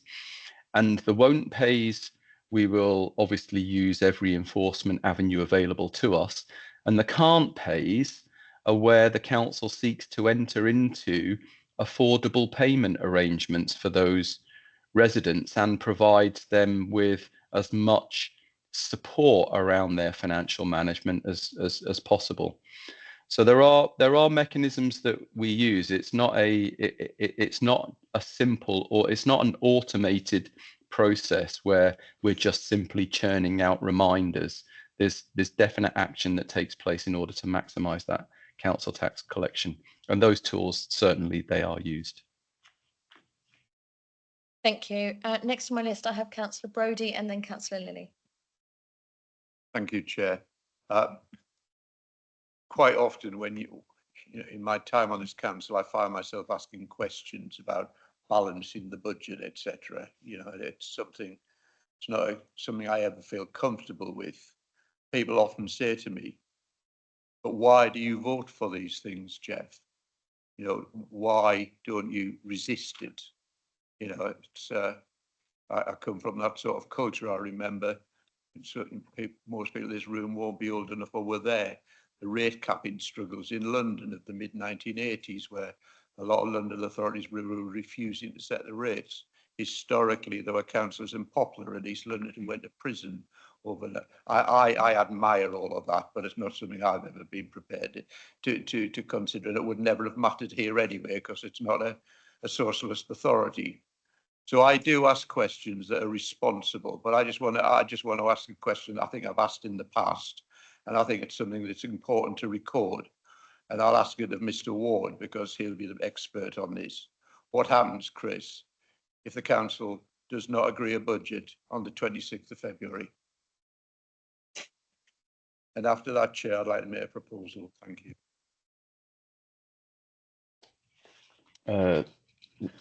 Thank you, Councillor Brodie. I think the first thing that happens is that the council adjourns, and they will adjourn until an alternative proposal that can be put forward to the council for the council to accept. There is ultimately, it's the council's obligation to approve a budget, and there are some personal responsibilities for councillors as well if there's a willful neglect of their obligations too. So obviously, it's not anticipated, or we certainly wouldn't expect to get that far, but we would be advising the council and councillors of their obligations to set a budget before we got to that kind of state. But ultimately, there is an obligation to approve a budget. Thank you, Chris. Can I make a proposal, Chair? Just ask Councillor Lee to ask his question and then we'll bring you in for the proposal. And please make sure it's a question, Councillor Lilly. My question is, we know that the adult social care and the children's are the tap, and we know that if we could reduce that tap, if we could stop the numbers coming into the system, that would help. Is it possible over the next year to have a strategy where we really start to tackle how that cost has been, and also can we involve other stakeholders? Because behind the scenes, our voluntary sector, particularly on social issues, and our town and parish councils are in fact contributing.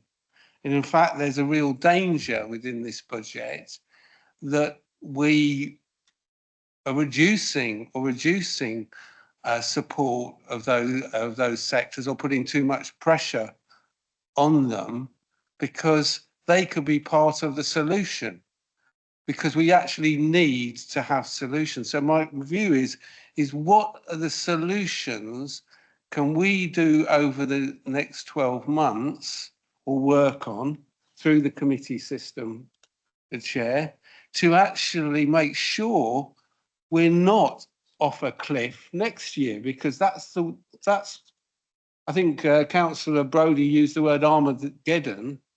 We're actually looking at actually falling off a cliff next year in the way it's presented. But so we need to work very, very hard, multi-agencies, to look at how do we reduce those numbers and those cuts. How do we reduce the tap? And that's my question to the officers and the cabinet. Thank you, Councillor Lee. I don't think that's worth putting to any cabinet members, because actually that's a question that we all know that with the coming in of the committee system, we will be able to all have our equal amount of input into these issues. I did see Wendy Pereira putting her hand up, so I'm going to hand that over to her. And then as soon as you finish speaking, I'm going to hand over to Councillor Brodie for his proposal. Just very quickly, Chair, thank you. You'll note that one of the recommendations in the budget paper is that from May, when we start through our new committee system, that directors are recommended to work through their committees to bring forward the regular reports on budget management, which address issues of growing demand and create an understanding of what's leading to demand. I think one of the issues in adult social care in particular is not necessarily around new numbers of people entering the system, but the complexity of issues that certain individuals are under. And so I think it would be useful for the committees to understand what makes up the demand, which is not just about volume, it's about complexity of demand as well. Yeah, thank you. I know that I'm one of the first people who's going to put my head forward for the Adult Social Care Committee, because I really want to know more about, the 9 million that's labelled under complexities and demographics.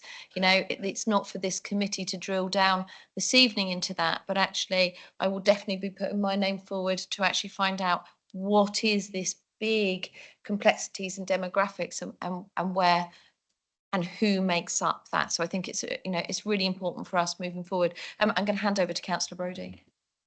Thank you, Chair. It's obviously always important to make some form of recommendation, if not singular plural. Certainly one I would like to make along the lines of my interrogation along with Chris Jarman about the use of general reserves, is that my proposal would be something along the lines of the Corporate Scrutiny Committee recommends to Cabinet, because it's Cabinet at the moment, that they should consider making further savings in the budget to replenish general reserves by more than the 1.7 million currently planned for next year. 1.7, that's all that there is. And I propose that along the lines that the phrase I used was pulling their weight. I disagree with a lot of what Councillor Jordan said regarding statutory services. I highlighted areas that aren't necessarily statutory, they're contractual, a lot of them, I understand that.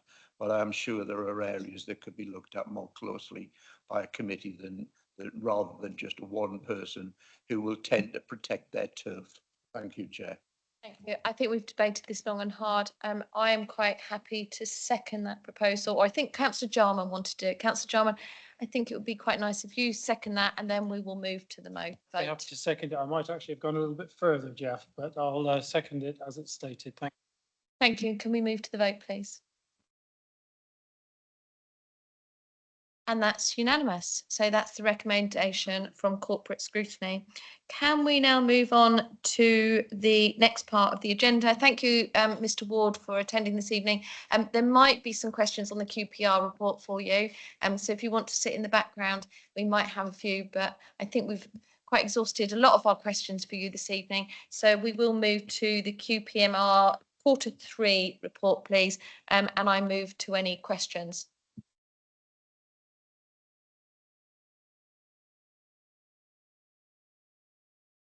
Councillor Brodie. Thank you, Chair. Sorry to be prepared. I've gone through this report in quite a lot of detail, and I've got questions for Councillor Jordan, Councillor Andre, Councillor Bacon, and Councillor Stevens regarding this. Are you going to allow me to ask those questions? What it is I just want some explanation rather than just figures presented to us. If I start off with Councillor George, shut me up when you think I've had enough. Okay. I'm going to go at the appendices straight away. Forget the narrative. I'm interested in the appendices to these reports.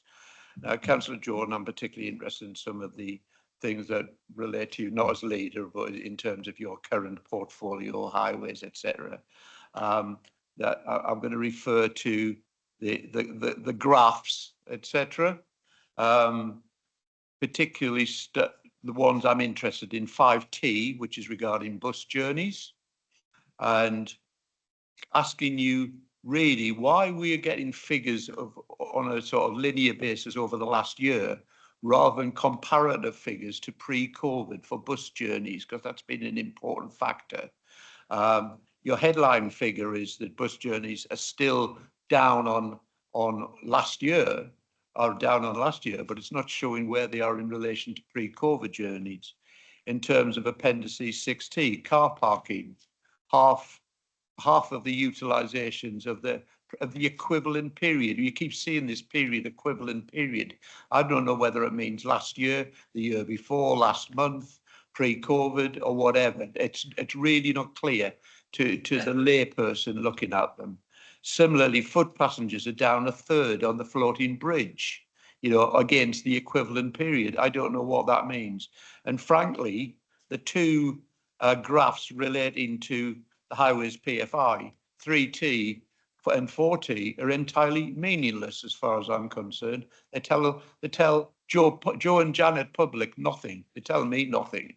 Would you like to comment on any of those? Because I do think bus journeys are important. Car parking is important in terms of the income of this council. The floating bridge has been a disaster from beginning to end, and people are still not using it.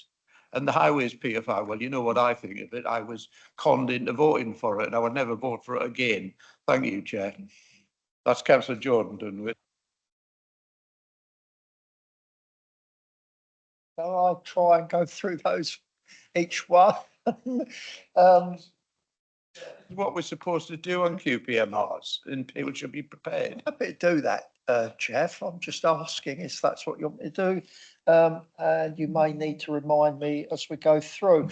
But I guess when we're asking about the numbers, for example, the numbers of bus journeys, well, they are the numbers of bus journeys, obviously, because that's the data.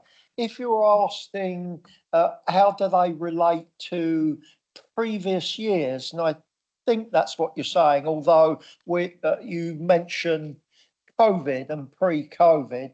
Well, we do have those numbers. They're not shown in this graph.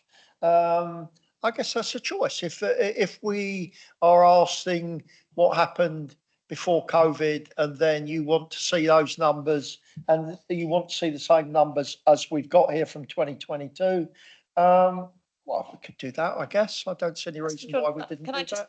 Can I just add to that and come into that? I sit on something externally from here, and when we look at our comparative revenue coming in, we still keep in our pro-COVID figures, because actually the pre-COVID figures, when you do a new normal financial terms and data, would have dropped off the scale, and actually they are the figures we need to compare to. Whereas what we're doing, isn't it, Councillor Brodie, at the moment is we're comparing to COVID figures now, and we should have actually kept in that data for an extra year. So we're doing the comparatives properly to when the world was actually functioning in a normal state. So those, I think that data should be remain in until we can at least compare. Does that make sense? I think it's just a choice, Chair. If that's what you're asking, that these numbers should show that data, I can't see any reason why you shouldn't have that. I'm not sure what that will provide, but that's your choice. I can't see any reason why we don't do that. No, there is no reason why we can't do that. Kind of just the major clarity I need on a lot of this stuff, and to be honest, I've not gone through the QBMRs in this much detail in a long time, is this phrase, you know, if we look at, you know, the bus journeys, what 1,869,577 against 2,360,297 in the previous equivalent period. What the hell does that mean? Sorry, what does that mean? Does it mean last year? Or does why isn't it? And if it does, why isn't the pre-COVID figure there as well? Because that's important in terms of bus usage, because people still haven't gone back to buses the way they did. You know, but we need, can we stop using this previous equivalent period? Because some people wouldn't always know what that was. Do you see what I'm trying to say? I do, Councillor Brodie. It seems that you're asking for a different narrative to describe it. We can also do that. Yeah, I think we can do that.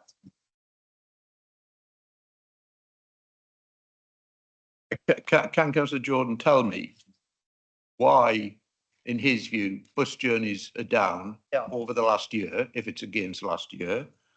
Why car parking is half the utilisations that it was last year? Why foot passengers on the floating bridge are down by a third if it's against the last year?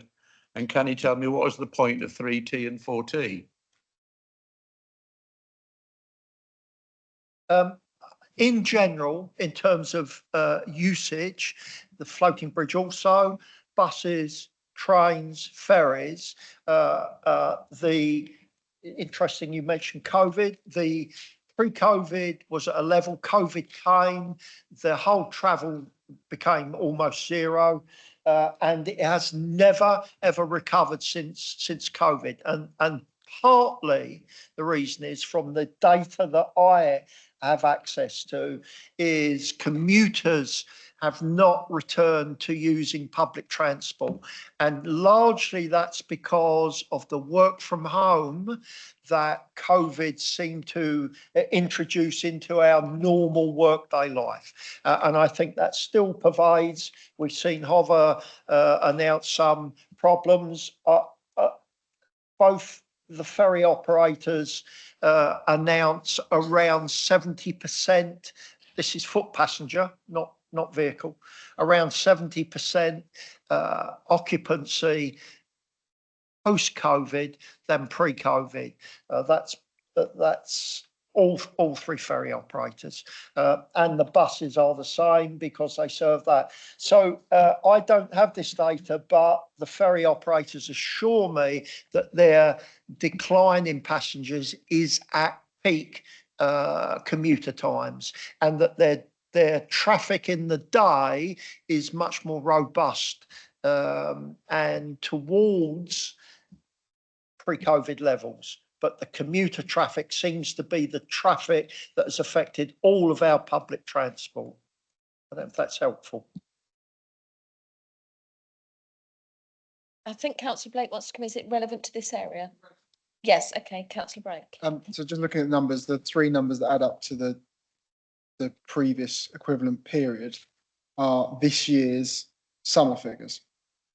So would it not be prudent, particularly in seasonal graphs, to have maybe the quarter from the previous year as the previous equivalent period rather than the previous 3 months? Because I appreciate in some linear deliverance that might be relevant, but in a particularly seasonal, which transport would be, just a change of the equivalent period. The quick answer is, yeah, you can, there's lots and lots of data. This is just a snapshot of certain data. If it's other data you require, then we can provide it. I get that. I appreciate you can probably get that on the data, but obviously this is the data that is chosen out to be presented. So it maybe we're asking, can we have a change in the data that's chosen out to be presented to corporate scrutiny for relevance? Otherwise, it's sort of irrelevant while we're getting that graph compared to what we could be looking at. Councillor Richardson, I think it's all related. It's linked to that. Obviously, going forward, that'll be a requirement of the committee system to do that. So should we be doing that through our corporate services that are dealing with that, democratic services, to put that forward as a change to how it's reported? But also, are we getting a yearly report on this as well? Does that come through at some point? I'm not sure, because I think I've seen yearly figures compared to others at some point, but I can't remember where that was. Wendy Pereira.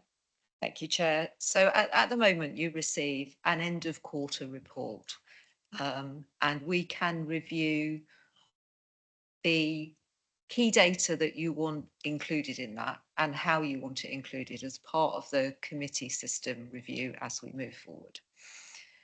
We would also give you an end of year report. So the final Q4 would also be an end of year report as well.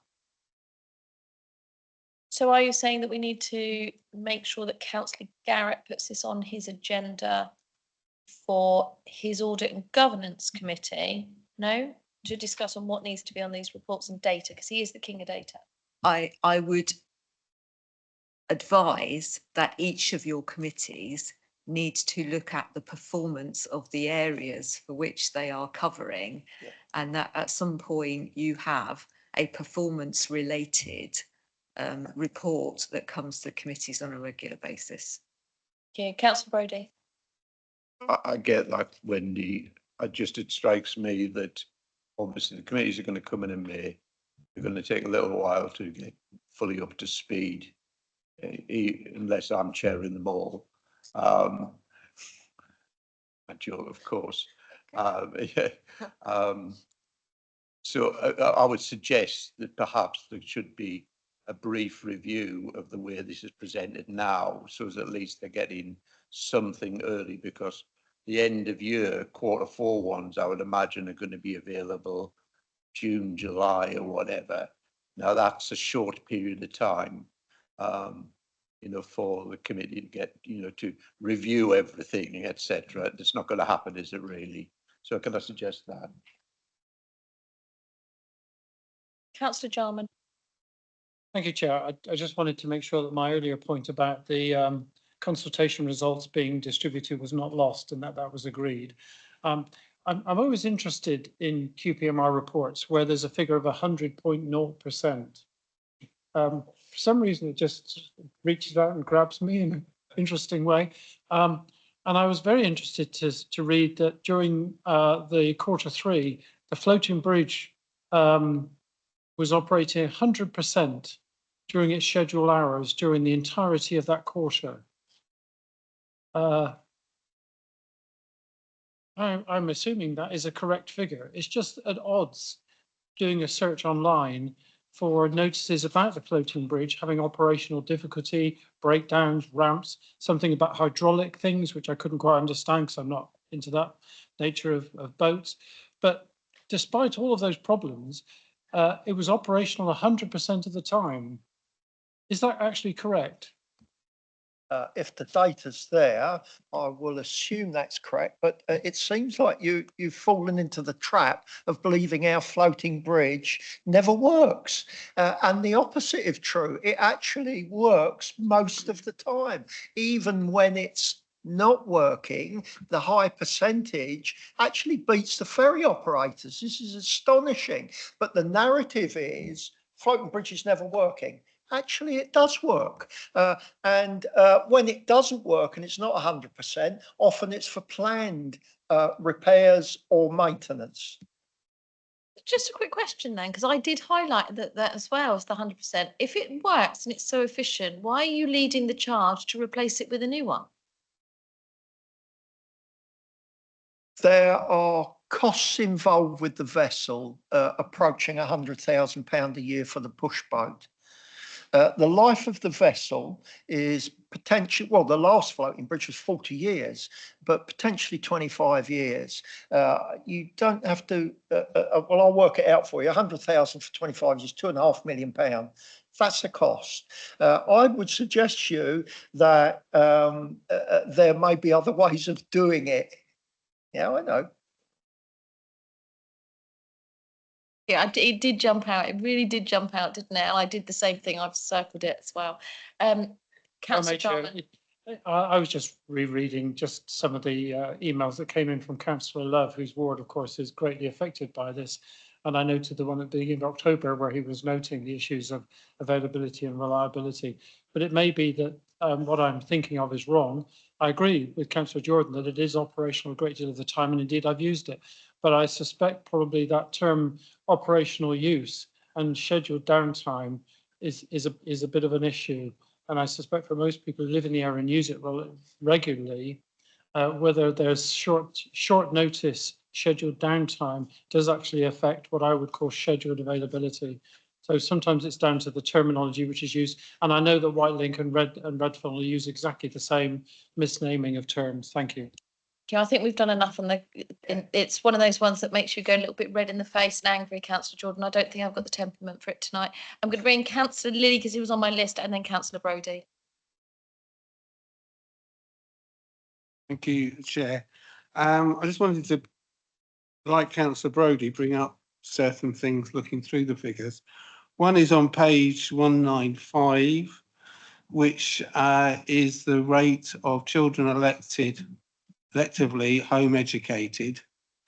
One of the things I point out is in 2024, you've actually got 3.70 or 3.7% compared to the figure in England overall, which is 1.4%, which obviously indicates we have a high number of children in home education.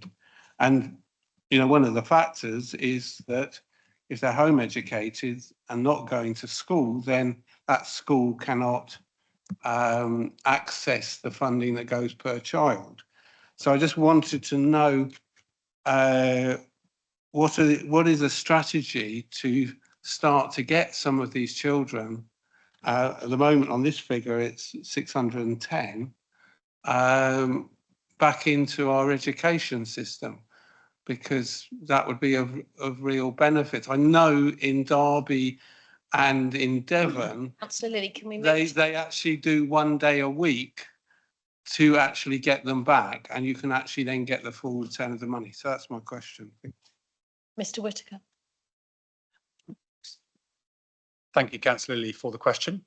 I think one of the important things to think about with regard to children who are electively home educated is that within that group, there's a wide range of different reasons why families have decided to pursue that as an option for their child.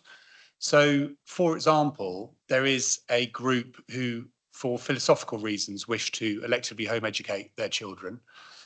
And though, when we look at the data across the whole group, we know that there are other reasons also. So families will say things like their child has not had an enjoyable experience at school, that their special educational needs have not been identified and supported, and that they've not been able to access a specialist special educational needs and disabilities provision.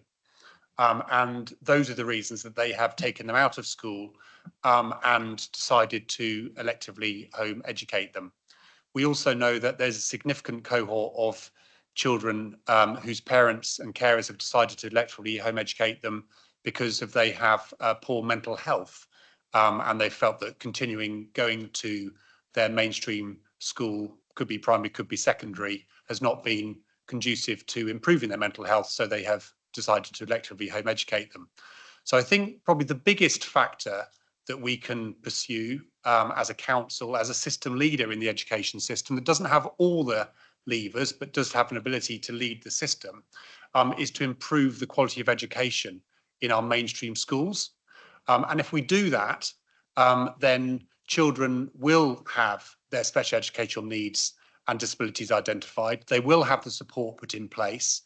And I believe that parents who are currently electively home educating and for whom it's not their first choice will then decide for their children to go back to school. And the same would apply for those children who are currently electively home educated for reasons around mental health. So the key to this for me, the biggest single factor, is improving the quality of education in mainstream schools. And I believe that as we do that in the coming years, that the numbers of families who are doing it, not because it's their first choice, but because they haven't been happy about the quality of provision in mainstream schools, that number will come down. There are other groups as well, which I haven't mentioned, but they are the biggest things that we need to be doing as an island community to address the very high numbers of children we have electively home educated on the island, which, as you've pointed out, is about 3 times the national average. Thank you. I'm going to go in between people now for questions, so we don't just have a run of one person. So I know Councillor Brodie had another one question, then I'll go to Councillor Jarman and then to Councillor Lilly. Chair, well, you'd probably be pleased that I'm not going to ask all the questions I have in front of me. It just occurs to me that this is the last QPMR like this we will ever have. And Scrutiny Committee is effectively on its way out soon. However, any scrutiny will be done internally by each of the service committees. I just made the comment, that some of the information that's provided, a lot of the graphs, I just think, well, what's the point of that? I quite like the headline stuff, and I mean, I could ask questions of Debbie Andre, I think, who's online, but I'm not going to bother because I can ask her directly. Councillor Bacon's gone, so I won't bother there. I think we've done the budget to death, and Councillor Stevens has had a nice quiet meeting so far, so we'll leave it like that, I think. I know, I'm only kidding, Ian. But, just trying to wind you up. So I'm going to leave it, Chair. I mean, I would suggest we try and limit this, really. Otherwise, it's just going to get interminable. Thank you, Chair. I wonder if Councillor Bowles going to propose a minute's silence, Chair. Only for you, Councillor Jordan. Councillor Jarman and then Councillor Lilly. And I think it should be noted that actually Councillor Brodie's point is this is the last QPMR, and when it does come to the committee system, we need to ensure that the data that we are going through is relevant, and that actually means something. And if you were a member of the general public, you could pick this report up and actually understand it, because if councillors are struggling to do it at nearly the end of a 4-year term that's going to be increased to a 5, how can a member of the general public understand it? Councillor Jarman, then Councillor Lilly, and then we'll draw this to a close. Chair, so at the full council, I did ask a very similar question to what Councillor Lilly has raised this evening about elective home education, both to go with the numbers and what measures were actually underway and what the effect of those measures might be in terms of school funding. I have 2 responses which are coming from Jay Kennett, and with your permission, I'll forward them on to Megan so that they can be included in the details this evening. It'll perhaps save people answering the same questions again. Thank you, that's really appreciated. Councillor Lilly. A question as well, remember, Councillor Lilly. It's just page 151, which is under adult social care. Within this, the quarter, it says the average number of people waiting for assessments in period 1692, and there's a previous equivalent was 1579. I just wanted to ask about those figures and those assessments. Right. Ms. Gordian. Thank you, Chair. The figures that are provided within the report are made up from a number of different areas where we currently have waiting lists. They include deprivation of liberty assessments. The figure in that area, you may recall from earlier QPMR reports, was up around about 700 on its own previously, down to 192 now. Financial assessments, reducing again, 69 people waiting for their financial assessments. We've seen an increase in the number of people on the waiting list for our occupational therapy assessments, some linked to blue badges, some linked to disabled facilities grants and other community OT, largely linked to a reduction in the number of staff available to us. That team has successfully run a recruitment campaign and is now up to capacity with people who were on leave for a variety of different reasons also returning. And I'm delighted to say this week they've conducted over 130 assessments in that team alone. So we're seeing that being worked through. The largest area where we have a waiting list is in relation to our scheduled reviews. A number of those take place unscheduled and then aren't redated. And some of the reviews have been outstanding for more than 6 weeks. So we're not talking significant periods of time. We've just recently developed a reviewing team within the service who are tackling that part of our waiting list in its entirety as their sole job. So we're looking to see that figure reducing on a month-on-month basis. There will inevitably be waiting lists for adult social care. The resource we have to undertake the number of assessments we see doesn't necessarily match with the number of assessments. We often find our demand outstripping our capacity in a variety of different areas. And some of the areas where we do have waiting lists, those waiting lists are formed as a result of the legislative frameworks and arrangements that are in place. And the deprivation of liberty is one of those key areas. Nationally, there was a programme to review the deprivation of liberty. You may recall we were moving to liberty protection safeguards, and our position in relation to waiting lists and backlogs, as we call it, is not unusual across the country.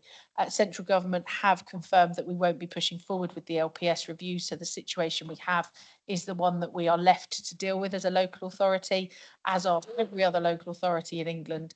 And we're working our way through the best way to make that happen, given that the goalposts have significantly moved.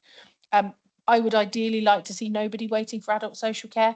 I'm a realist.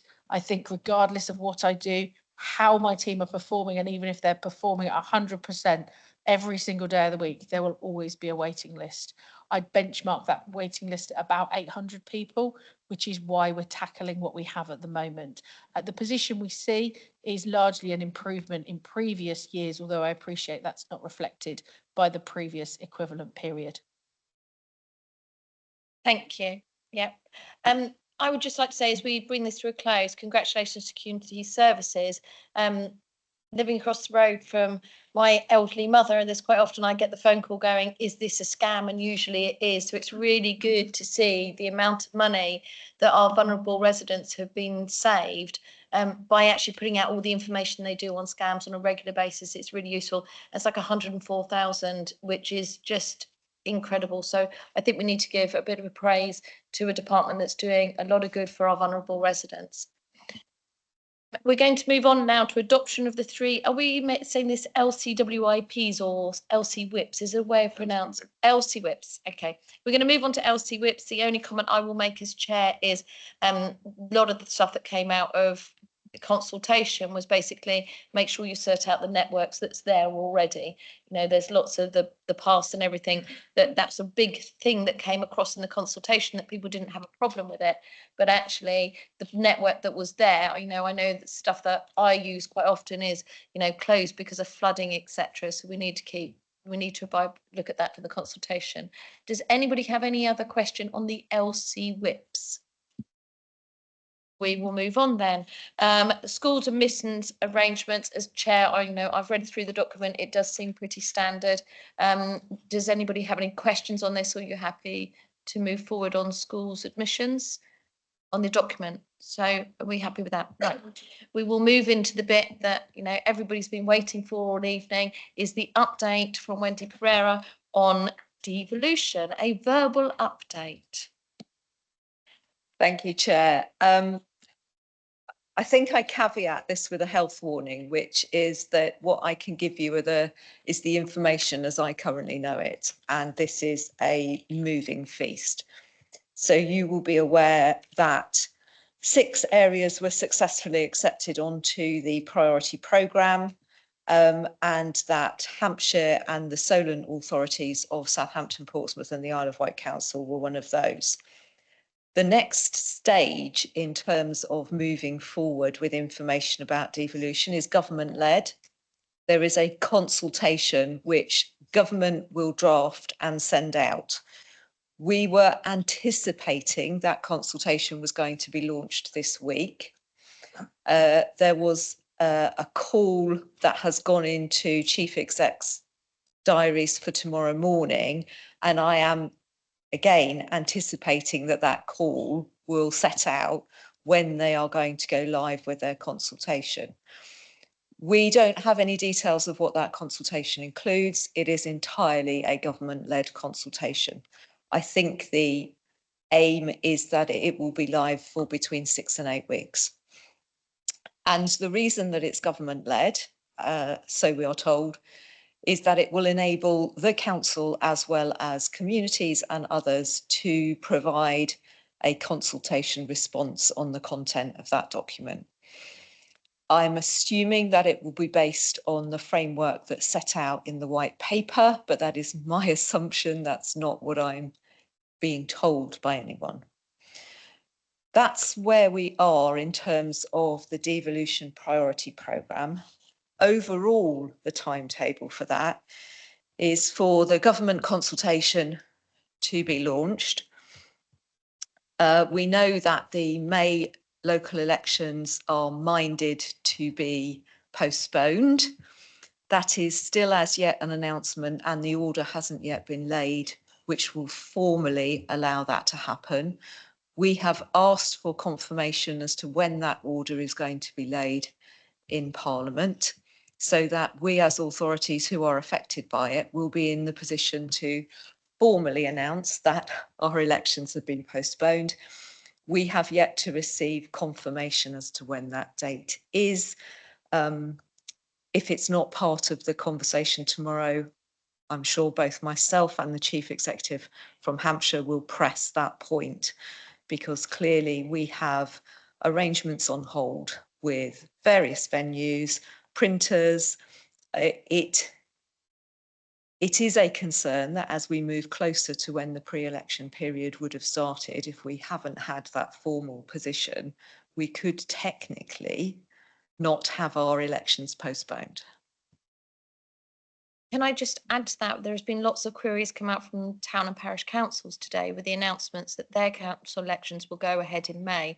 I am a member of a small rural parish council, and we had already agreed that actually we would like our parish council elections to run at the same time as the county elections. You know, we don't want to spend public money having a small council election, which is actually just this, you know, just a very small parish council. We have but the stuff that came out today from Mrs. Shan didn't actually, it made out that all parish councils have to go ahead for election this May. Do we know when they will come back in line with county elections to save them costs in the future? Again, that's a question that we've asked for confirmation on, because my understanding is that if local authority elections are postponed, it is possible to lay an order, which means that the next term for local authority will be 3-year, and that will then bring it back into line with the 29 elections. And then the local authority and the parish council elections from next election period will still remain in alignment. My understanding is that's the case, and again, I've asked for that to be confirmed in writing. Can I just make a comment, Chair, that back in '95, when we became a unitary authority, the first 3 terms were 3-year. Any further questions or anything else that would like to be proposed? Oh, you haven't finished yet. I'm rushing ahead.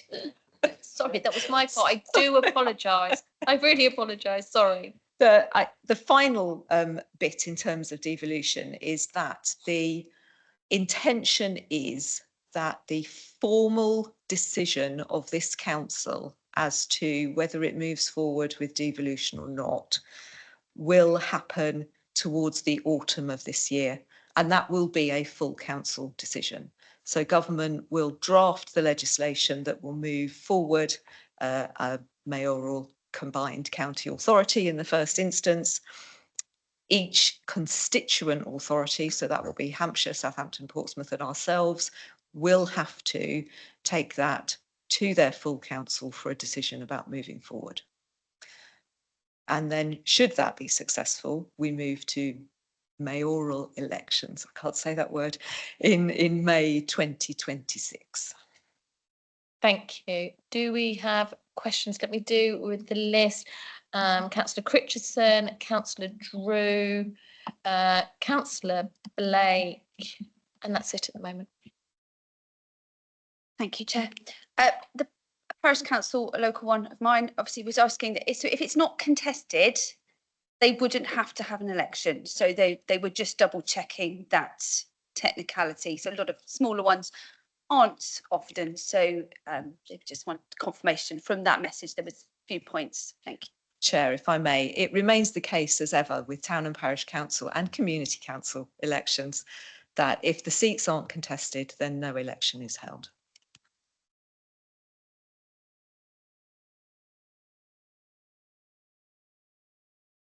Thank you, Chair. I appreciate, obviously, there's a lot of information yet to come down from government. I think, obviously, we're all waiting and champing at the bit for that. Would it be possible to have potentially a weekly update from yourself and perhaps Councillor Jordan in relation to what you do hear, or indeed if you don't hear anything? Because I think, knowing what is not said is as important as knowing what is said. I think that'd be very useful for councillors.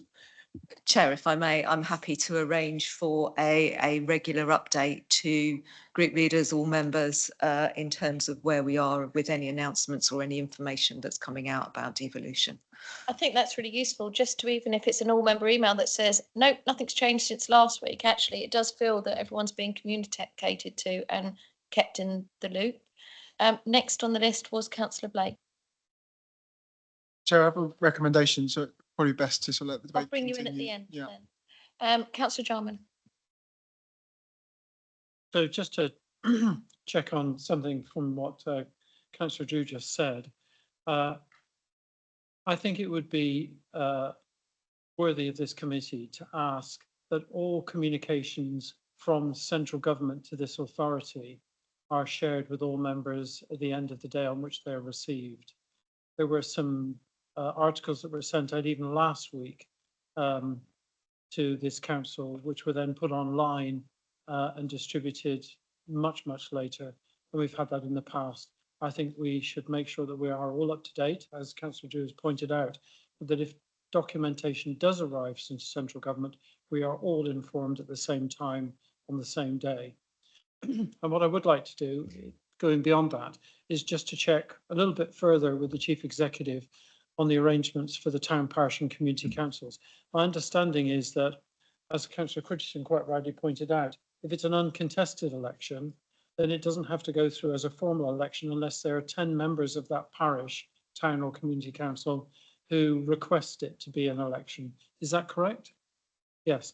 And the second thing is on that if there is a town, parish or community council election, when there is no council, Isle of Wight council election, that the financial cost of that burden is borne by the town, parish or community council as well. Is that correct? That's correct, Councillor John.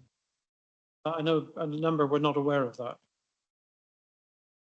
Chair, could I just add something there? I mean, there will still be a process that electoral services will have to go through. They will have to advertise the formal election and invite nominations, etc., etc. And it's only at the closure of the nominations that you find out whether there's going to be contested or not. where there will be a minimal cost, but there will still be a cost that will be chargeable.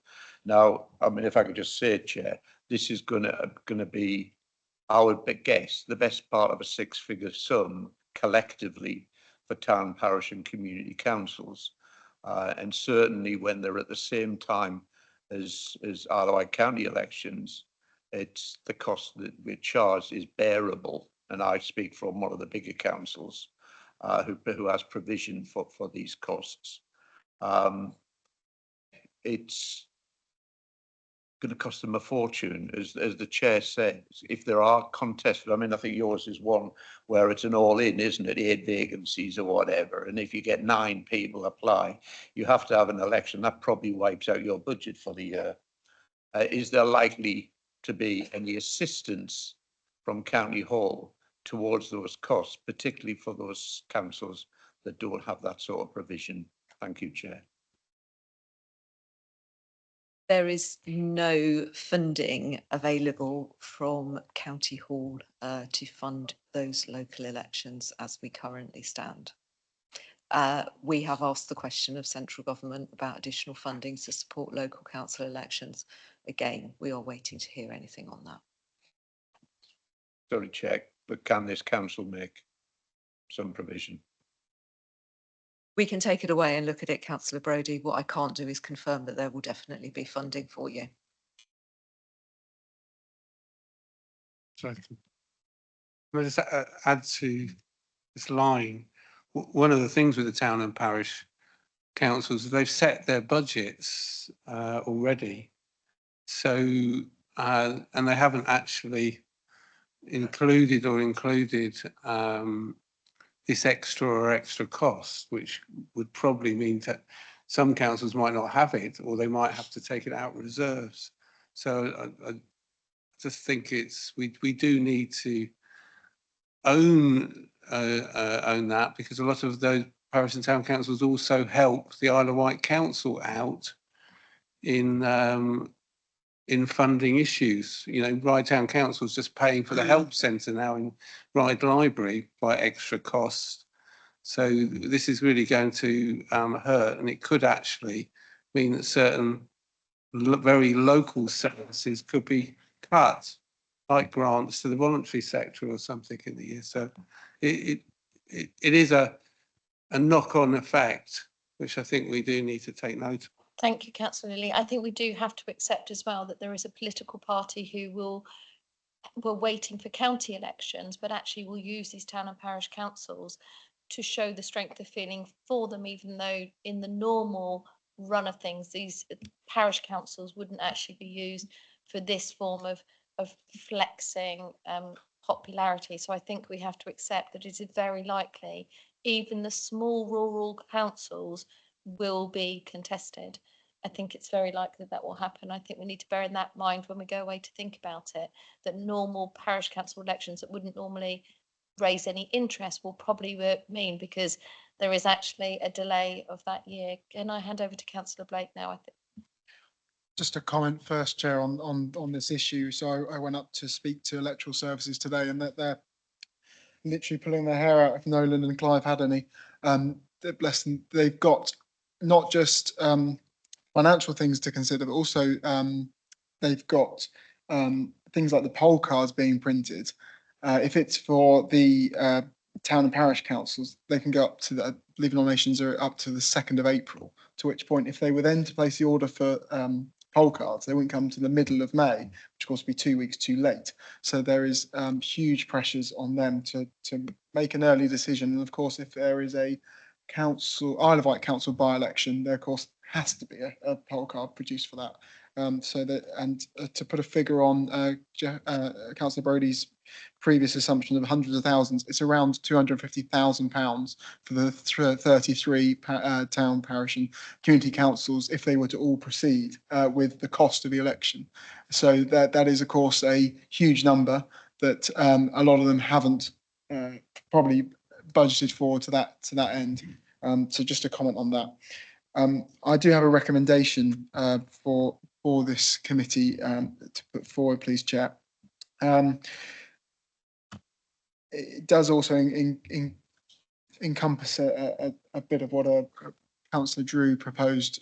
So if we can just take it as one.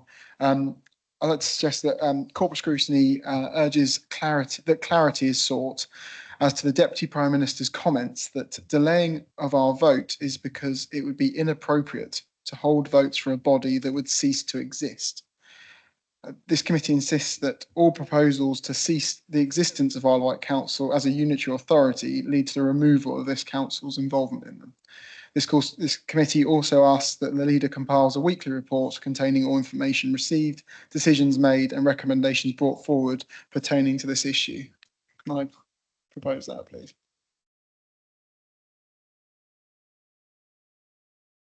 Do you want that read again, Councillor Lilly?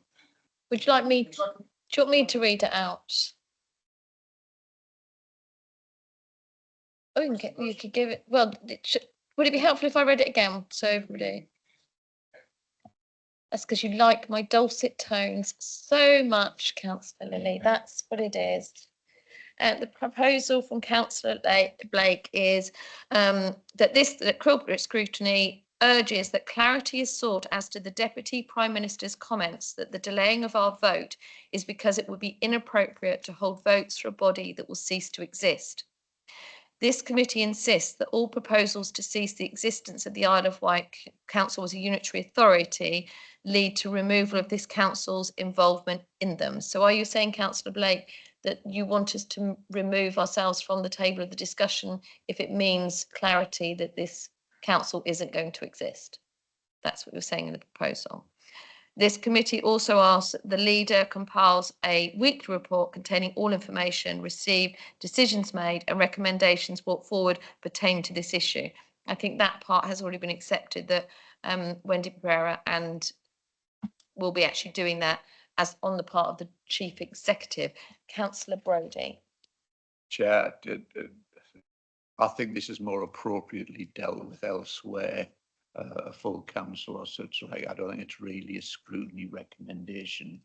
I can understand the motivation for doing it. I don't agree with some of it, but it's something that should be debated at full council. And I would suggest that Councillor Blake takes it to the next full council, which I think, or either the next one or the one in March. Thank you. So can I just check this?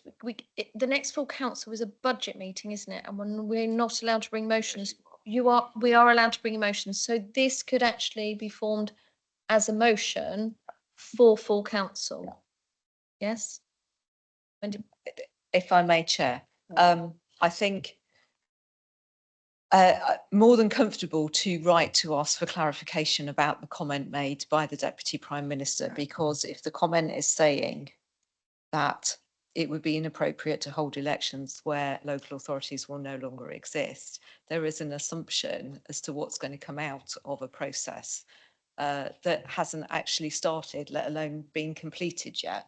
The invitation to local authorities to consider the issue of unitarisation hadn't even been sent out at the point at which that comment was made. So I'm happy to send on that point.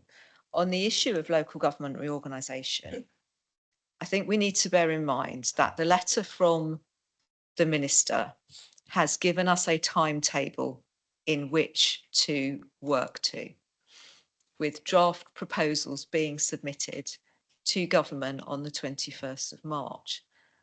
We have been very clear in saying, that the leader has been very clear in saying, you have been very clear in saying that we don't consider that it would be appropriate for this authority to change its unitary boundary. What I am hearing from the other local authorities is that they don't have an issue with that. I think we need to be mindful that we should bring this to the conclusion at the right point in time. So the advice that I was going to consider was that the 19th of March full council holds a debate on the local government reorganisation, because the proposal for submission will be due to go in on the 21st of March. So rather than try and truncate that conversation, because the answer might be that there's a proposal that comes forward from our area, because don't forget, we've been, as authorities, we've been invited to submit. So it's up to us what we submit.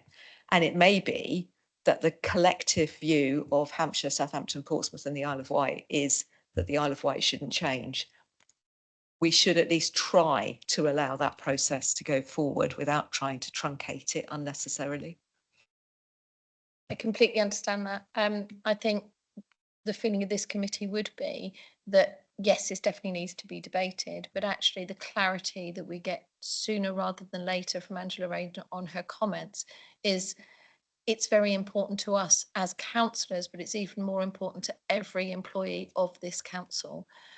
When that comment was made, everybody who was listening, and also it's heightened in how much it's going around the media. There isn't any media that isn't saying that. We do need that clarity for the concern that his is given. It can be a statement. I didn't read it in that way, I have to say, but I know lots of my colleagues have taken it in that way. And I know that's what Councillor Jordan's probably going to step in and say she didn't mean it. But what you have to understand, Councillor Jordan, is the clarity has to be given for the people who have taken it in a way that this council won't exist. And it's being used by the media at the moment and escalating, and the people that work for this council need an assurance, because March is a long time when we are living on an island when lots of people are already leaving their jobs. So that's all we're asking as a committee, is to get that clarity. Councillor Brodie. I think, I think the chief executive's absolutely correct that we should make decisions at the appropriate time, but that's not to stop Councillor Blake taking a motion to full council if that's what he so chooses. I think the more I think about, I mean, local government reorganisation is intrinsically linked with all of this, but the more I think about it, I think sometimes you have to put your head above your heart, because frankly, I don't rule out, and I'm going to say it, I don't rule out absolutely, you know, the concept of a merger with a mainland authority. We're a basket case local authority. We don't have many business rates. We have an extremely needy population, particularly elderly who require adult social care services in particular, which is accounting for an enormous amount of our budget. Isn't it interesting that Portsmouth don't want anything to do with us? Neither do Southampton. They don't want our trouble because they know what trouble we are. But personally, the more I think about it, yes, you know, can get all emotional about it. I'm not an Isle of Wight, but I've been here 35 years. You know, you're all emotional about it, you know, oh, we've got to defend the island's independent status. But it isn't necessarily the best thing for islanders, because at the end of the day, the islanders I represent, and I'm sure everybody else who's a councillor represent, all they care about is good services, good public services. They don't care who's running it. And this place isn't going to close down. There's always going to be staff running services on the Isle of Wight. So there's not going to be any threats to jobs or whatever. So I don't think we should be ruling things out like that at this early stage when there's still discussions to be had. You know, it may be a case that we're better off with instead of being on our own. I don't know yet. I haven't evolved a clear position on that because I'm still thinking, and I wish people would think more deeply rather than jump into political positions, you know, for political gain. And, you know, I'm going to continue to evolve a position that may be unpopular. I don't know. And maybe I'll be told by my residents, you're going to be lynched, Jeff. You know, you better read, it better be a by-elect. I don't know. I bet I'm not, though. Okay, thank you, Chair. Got a fair bet that you're not going to be either. I think we'll just bring Wendy Pereira, and I think we've had enough say on this evening. I think it's really good to hear that we're going to be regularly updated every single week, and we will hold you to that. I'll be the first one on Friday going, where's my update? I think we do need a regular update. I think we do need that clarity. I'll bring you in for one last thing. And Councillor Jordan, I'm really glad that your blood pressure hasn't actually gone through the roof this evening. It always feels better when that happens. Wendy Pereira. Councillor Brodie, you're absolutely right. This is about service delivery to the communities, and however the cake is cut in terms of a boundary, Adult social care services will still need to be provided on the island. Education will still need to be provided on the island. Our waste collections will still need to happen on the island. So those services will still need to be provided. I think that's the dilemma for local government reorganisation. So how much does it benefit to change a boundary as opposed to cost? And that's the bit that we have to put some thought to. Thank you. We do have, sorry, I know you're all looking at this, it's the clock. We do have members' questions. Do we have any members' questions? Councillor Spink. I do have a question. It's a relatively short question and it follows on really from the last topic of conversation, although I didn't know it was going to be brought up in quite this way, but it's a simple question, I think, and it's this. In a recent press release, Hampshire County Council seems unaware that the Isle of Wight does not intend to amalgamate with other unitary authorities. Have you told have you, leader, told Hampshire and the government this? And if not, when do you intend to do so? Thank you, Chair. Thank you so much for the question. That gives me an opportunity that I was wanting just now, Chair. Let me have a go answering this. It is a short question and I could answer it very quickly. Have you told Hampshire and the government this? Yes. And if not, when do you intend to do so? Well, we've done so. That's the quick answer. How about the long answer? The short answer is quite sufficient, yes. And what we'll do is we'll have a copy. Now we're having regular updates on the information you're sending. We can have a copy that shows the yes in full detail. Are you happy with that, Councillor Spink? Would be very happy with that, Chair. And we Thank will you. be closing this meeting with me having made Councillor Spink. Don't ruin my moment. I've made Councillor Spink happy. Chair, if I may, it's just to confirm that the letter that the leader wrote to the Minister and has shared with the leaders of other authorities was circulated to group leaders this morning for sharing with their groups. So that information has already been provided. It was also shared with deputy group leaders where that's appropriate. Non-aligned members. I had mine this morning. I shared it with Councillor Blake because her group leader hadn't shared it with her.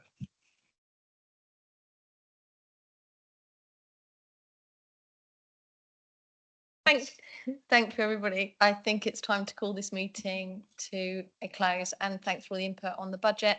And look forward to seeing you all soon. That's Thursday for Cabinet.